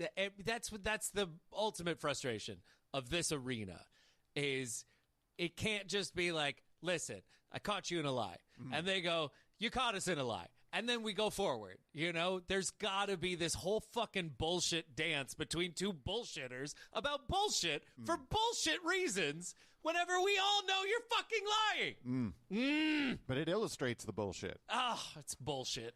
So, Chris Wallace, after this report had been compiled and such, he emails his bosses to give an explanation, and it doesn't sound good. Oh, it doesn't? For folks. Surprise.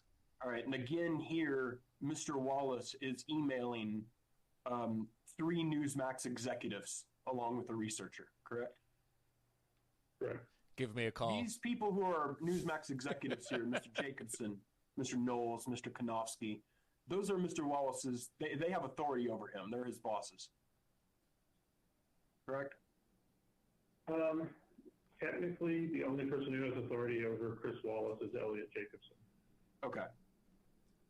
So it's best to say that he is sending an email here to his boss and some other individuals at Newsmax, including executives. That's correct. Yeah. Okay. Now, early that afternoon, he says that Valenti and Julia came to me yesterday and asked me about it, and I told them not to run it. Do you see that? I do, yes. Valenti and Julia are producers, correct? Yes, they're producers on other shows that did not run the photo. Okay, what shows are those?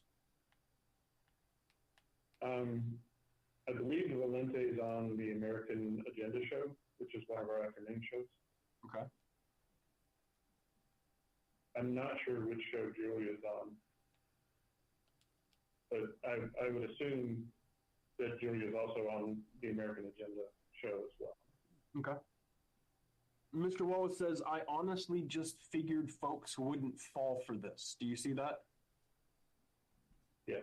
And by fall for this, he means use the photo, right? Objection form. That's my assumption, yes. Okay. Do you see in the second paragraph, Mr. Wallace says this was a pretty obvious unforced error. Do you see that? Yes. The company agrees with that? Yes. Doing a little bit of damage control with the boss, the higher-ups, doing a little cover your ass. Yep. Can't believe people fell for this. Wild. Jesus Christ. Doing the sort of thing that we are accustomed to doing and generally do. Oh, boy. Yeah, that's an interesting glimpse, though. You know, that Chris Wallace didn't think anyone would fall for it. Yeah. You watch your shit, like the network. Sometimes a white glove slapped across a man's face is the only response to a absolute fucking travesty of an answer. Yeah. Yeah. Damn. Yeah. So Wallace and one of these producers were emailing about whether or not the picture, the mugshot, was accurate in the earlier time. Sure. And I think that this provides a very strange image of Chris Wallace. Okay. All right, and you'll see here that Mr. Wallace has forwarded an email conversation he had with Mr. Valenti, correct?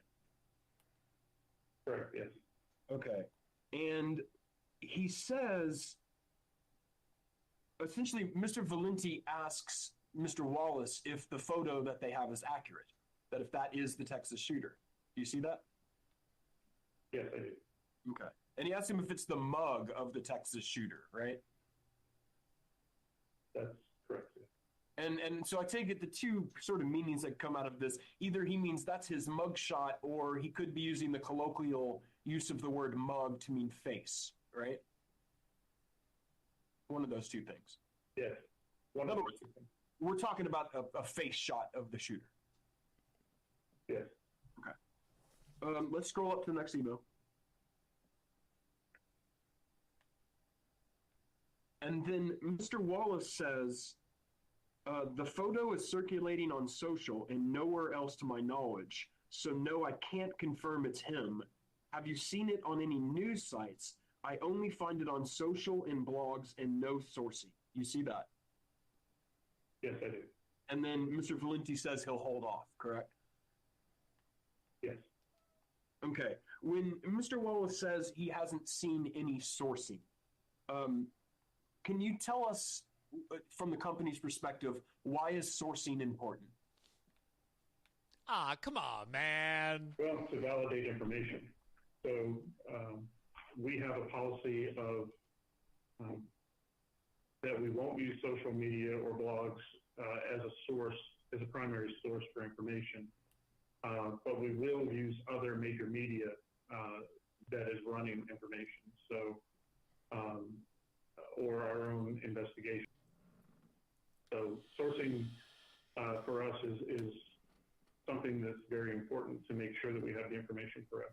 So that response that you had, that "come on, man," is like you have some instincts. Yeah. Because if you heard that question being asked, yeah, you should be like, "That's what I'm saying. This is a trap." I'm telling you, I'd be great at depositions. This is such a trap. I'm fascinated by this type of person who has this like low key element of answering questions as opposed to being like.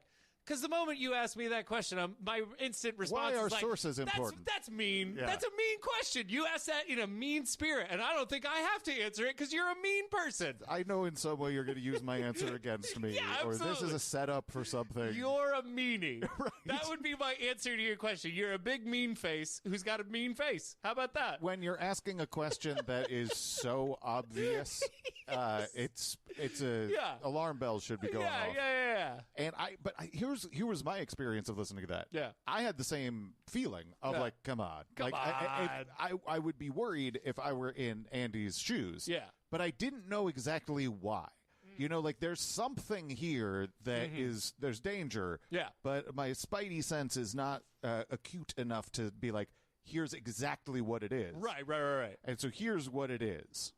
And so what I have here, and I'm going to try to bring them up to the same, is we have on the left-hand side, I have the copy of the email we were just looking at. This is what Mr. Wallace forwarded to his boss and other executives, all right? And then on the right-hand side, I have what we're going to mark as Exhibit 14. And this is the original email that Wallace sent to Valenti, the original copy, all right? And I want to look at them side by side. And do you notice in the email that Wallace sent to Valenti at 3:39 p.m. in the middle of the page, do you see that in the copy that he sent to his boss and the executives, it says, "I only find it on social and blogs and no sourcing." But do you see how in Exhibit 14, on the other side, the words "and no sourcing" were not in that original email? Oh, come on, man. Yes. Okay. So Mr. Wallace added those words into that email when forwarding it to his bosses, even though they weren't in the original email. Do you see that? Yes, I see that. That's sort of a dishonest thing to do. Wouldn't you agree? Objection form. I agree with that objection. No, not necessarily if he's trying to explain to the executives his stance on the matter. Well, I mean, he's trying to make it look to his boss that he told Valenti and no sourcing, but he didn't tell Valenti and no sourcing. You wouldn't agree that's kind of dishonest? Objection form. No, because he's explaining to his executives on the left hand. On the right hand, he said social and blogs. Valenti obviously understood that and said, "Same for me. I'll hold off for now." So Right. Valenti understood the invitation. What I'm talking about is what his boss, what Mr. Jacobson was being told. And what I'm trying to get at is Mr. Wallace was trying to make it look like to Mr. Jacobson that he said something to Valenti that he did not in fact say. Do you see how that comes across? Objection form. I see it in the email, and I understand your point, but I don't agree with you. Okay, and if you look at the original email to Valenti, that email could be read as suggesting that sourcing wasn't really necessary as long as you've seen it on a news site. Wouldn't you agree with that? Objection form. No. Okay. So on one level, you can kind of look at this as Mark kind of being a dick about this. Sure. Because it does not necessarily implicate the central question of the misidentification of the shooter and the broadcasting of this incorrect information. Sure. But I think it does, kind of. Because what you have is to present a different front of his own editorial actions to the bosses. Oh, just like that. Man, one little slip up. I just almost lost 2/3 of my team. That sucks. And they're all scattered around. Oh, my God. Oh, no. Oh, it's so many turns. Oh, that sucks. So adding something in to the forward it shows intent in a way that is shocking. And it is in sort of conversation with the email from the producer who wanted to hide the watermark on the photo so people wouldn't know where the source was from. Yeah. Or trying to present more of his neck. Yeah. There is a editorial and behind the scenes game that's being shown here. And I think that is worth interrogation, even if it does kind of come off a little dickish. Okay, so how about this? We remove the rest of the law. I don't like it. It's a waste of everybody's time. We replace it with these depositions, but you keep score by putting a piece of American cheese on your face every time you get hit by what is metaphorically a piece of American cheese on your face, right? Once your face is fully covered, you lose. Now, if you get a point back on Mark, he's got to put government cheese on his face. If his face is covered, you win. Can I ask you a very important question? Sure. Were you a producer for Nickelodeon in the late 90s? No, but God, if I wouldn't have dreamt of it. Because you would have made $1 million with that show. I had so many good ideas as a 9-year-old. Put cheese on people's faces. I'm telling Let's you. do it. You think that it wouldn't solve a lot of problems, but I'll tell you something. Cheese solves a lot of problems. All right. Everybody knows that. Well, I mean, we saw the effect that gummy worms had in the initial deposition that Owen did. Replace the whole law with it. Yeah. Huh. So the presentation that I believe that Newsmax wants to have is that they made a sincere mistake. They didn't follow their own standards. They didn't live up to their own standards. Sure. But they realized their mistake, and oh well. We're contrite. We're happy. We're going to do the better. thing. Yeah. But then here's an email from a week later. Ooh. Now, I'm showing you now an email that was sent about a week later, about a week after all this happened. And that was on 5/17/2023. This email was sent by Amalia Sella. Is that how you say her name? Amalia Sella. Amalia Sella. Okay, she's an executive producer, right? Yeah, for Chris Salcedo's show. Okay. That was one of the shows that published the wrong picture, right? On the 8th, correct. So now this producer a week later is asking, did we ever get an official photo of this prolific poster and notorious white supremacist? You see that? Yes. Miss Sella is still mocking the idea that this shooter is a white supremacist, correct? Objection form. I am not going to venture to guess what's inside Amalia's head with this. That's fair enough. But you have someone who made this quote-unquote error. They were a producer on a show that misidentified the shooter. Yeah. They have every reason to know that they entirely fucked up and put out the wrong information. Yeah. By a week later, the information that they didn't cover is only more credible and standing up to scrutiny. And there is no lesson learned. There is no recognition that they did wrong because they didn't do wrong. The goal is not to provide accurate information. Yeah. It's to play the strategic role in media that they play. Yeah. So for her, there is no need for analysis, and there's no need for, well, we fucked that up. Let's see what we can improve. There's nothing to improve other than let's get away with it. Right. You know? Right. Yeah, I mean, that's the only problem with that is, like, indicates a fear that if the bosses knew, they wouldn't allow this. Yeah, absolutely. And that makes me more scared than the sort of way that you'd look at it without that insight. Right. That everyone is just bad and fucked up. Right. The idea that maybe there's just somewhere in the middle, there's someone who's diverting this stream, and good intentions could actually exist. That's scary to me. I mean, I think that's more like there's always got to be an insulation on the executive's part, and a smart news director would know that the last thing you want to do is ever implicate the people who are actually at fault. That's probably true. Yeah. You're probably right. Yeah. Yeah, I think my defense to all of this would be I am a mote of dust in the universe, and my meaninglessness is far greater than whatever meaning you are ascribing to me right now.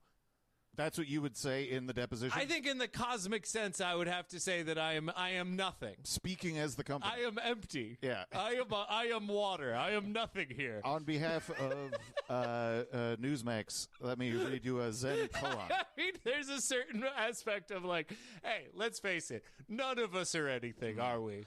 As Newsmax, I'd like to announce that I have reached enlightenment. I mean, I think there are worse defenses, and he's providing one of them. Yeah. So we have one last clip here, and it's just kind of the closing out of this, and I think that one of the big differences between this and any of the InfoWars depositions is that he can't really deny wrongdoing. No. And he's not even really trying. Right. We fucked up. Yeah. In deciding to use plaintiff's photo, Newsmax producers did not act as carefully as they should have. Correct? That's correct. You would agree that Newsmax producers failed to investigate the truth or falsity of the photo before publication? Yes.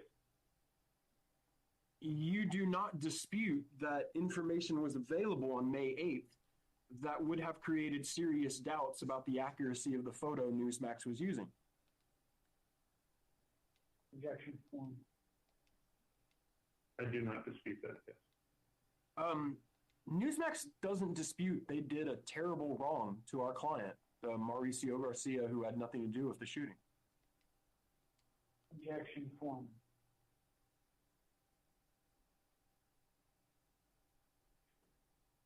Can you ask that in a different way? I mean, I'd like the way it I'd asked, which is that Newsmax agreed it did a terrible wrong to our client. Can I get the language of origin? If by wrong you mean we mistakenly used this photo incorrectly, then yes. I mean, in doing that, in using that wrong photo, the mistake Newsmax made was not living up to the standard of what a reasonable journalist should do, correct? Objection form.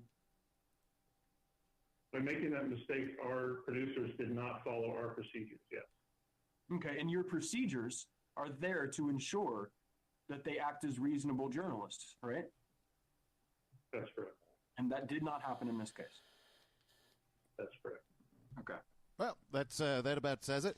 I think that last clip is great because there is no ability to deny that, we made a mistake and we fucked up. Sure. But an absolute unwillingness to, I think, what set him off. Yeah. Like if you just said you wronged the plaintiff in this case by making that mistake, I imagine he'd just be like, yes.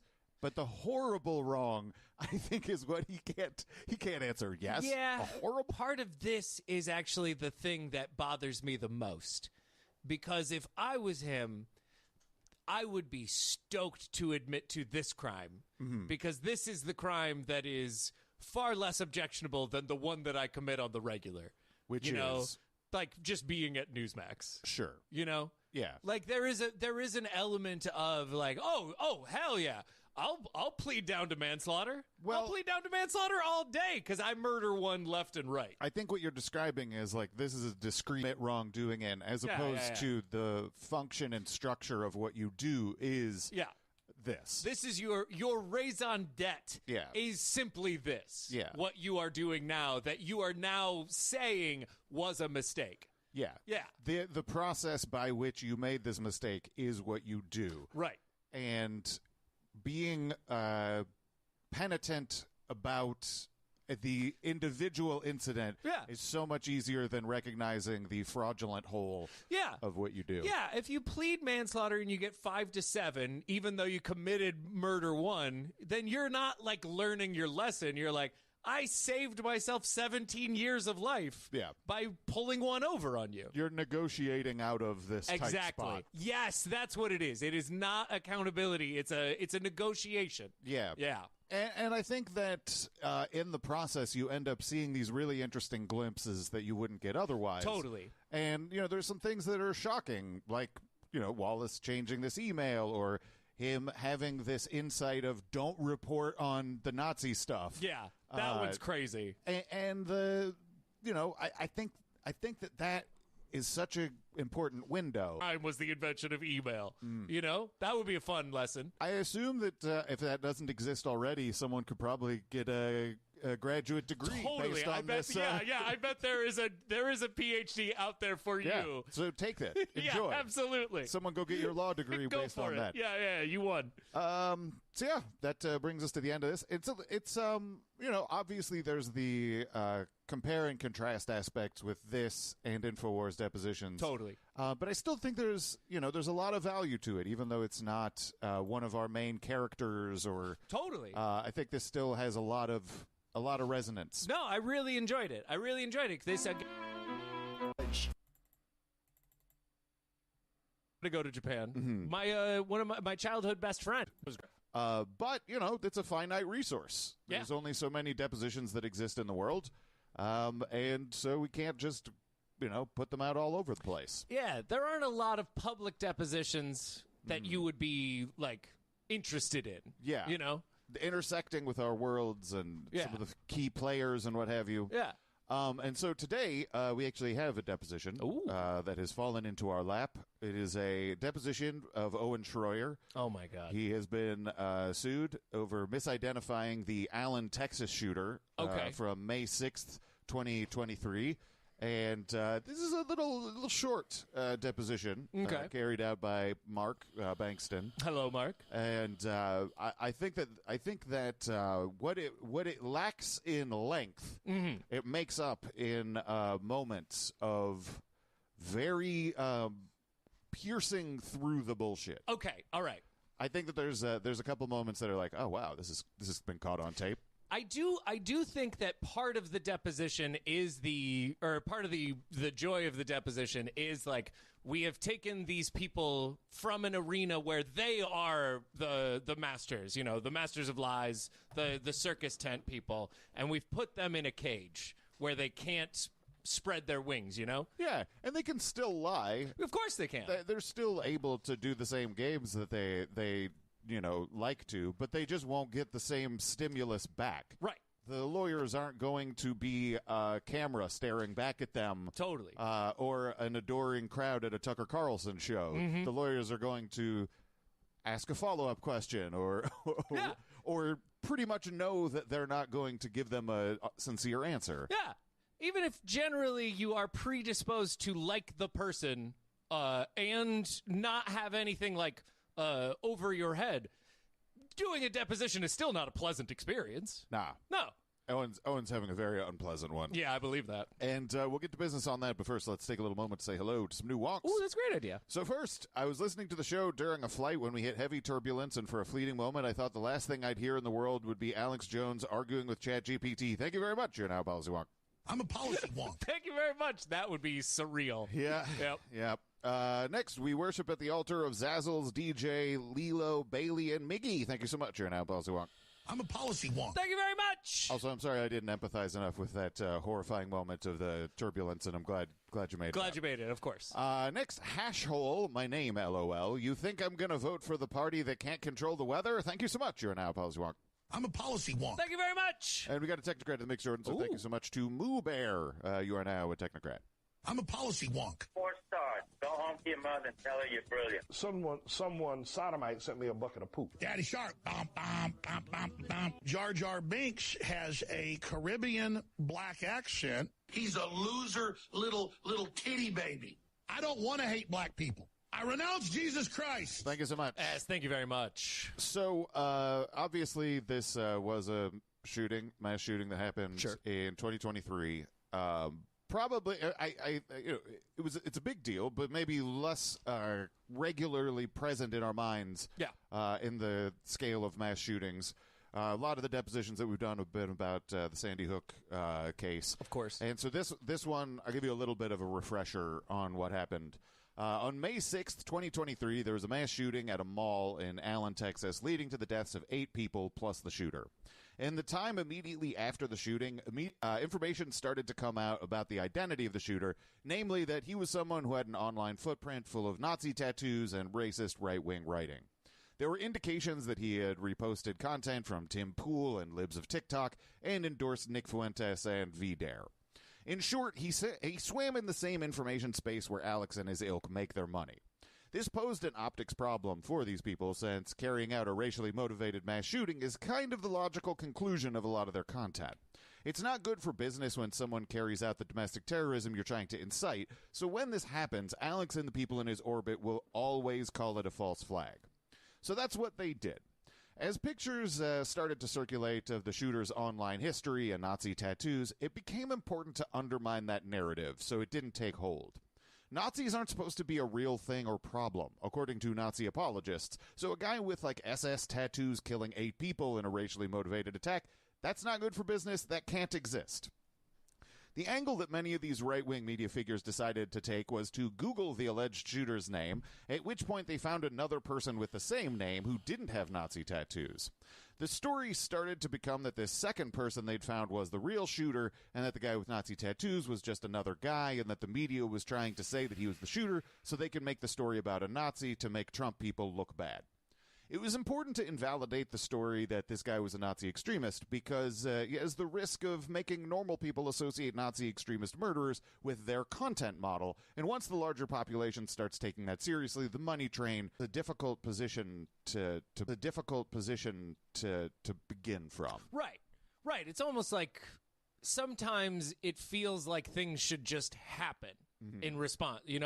Oh, you did the thing and then the mousetrap lands. Instead of oh, now we got to figure stuff out. You know what I mean? And this one also seems like a situation where Owen would stand he stands to lose very little by just being an adult and being like, look, there's made some mistake here. Yeah.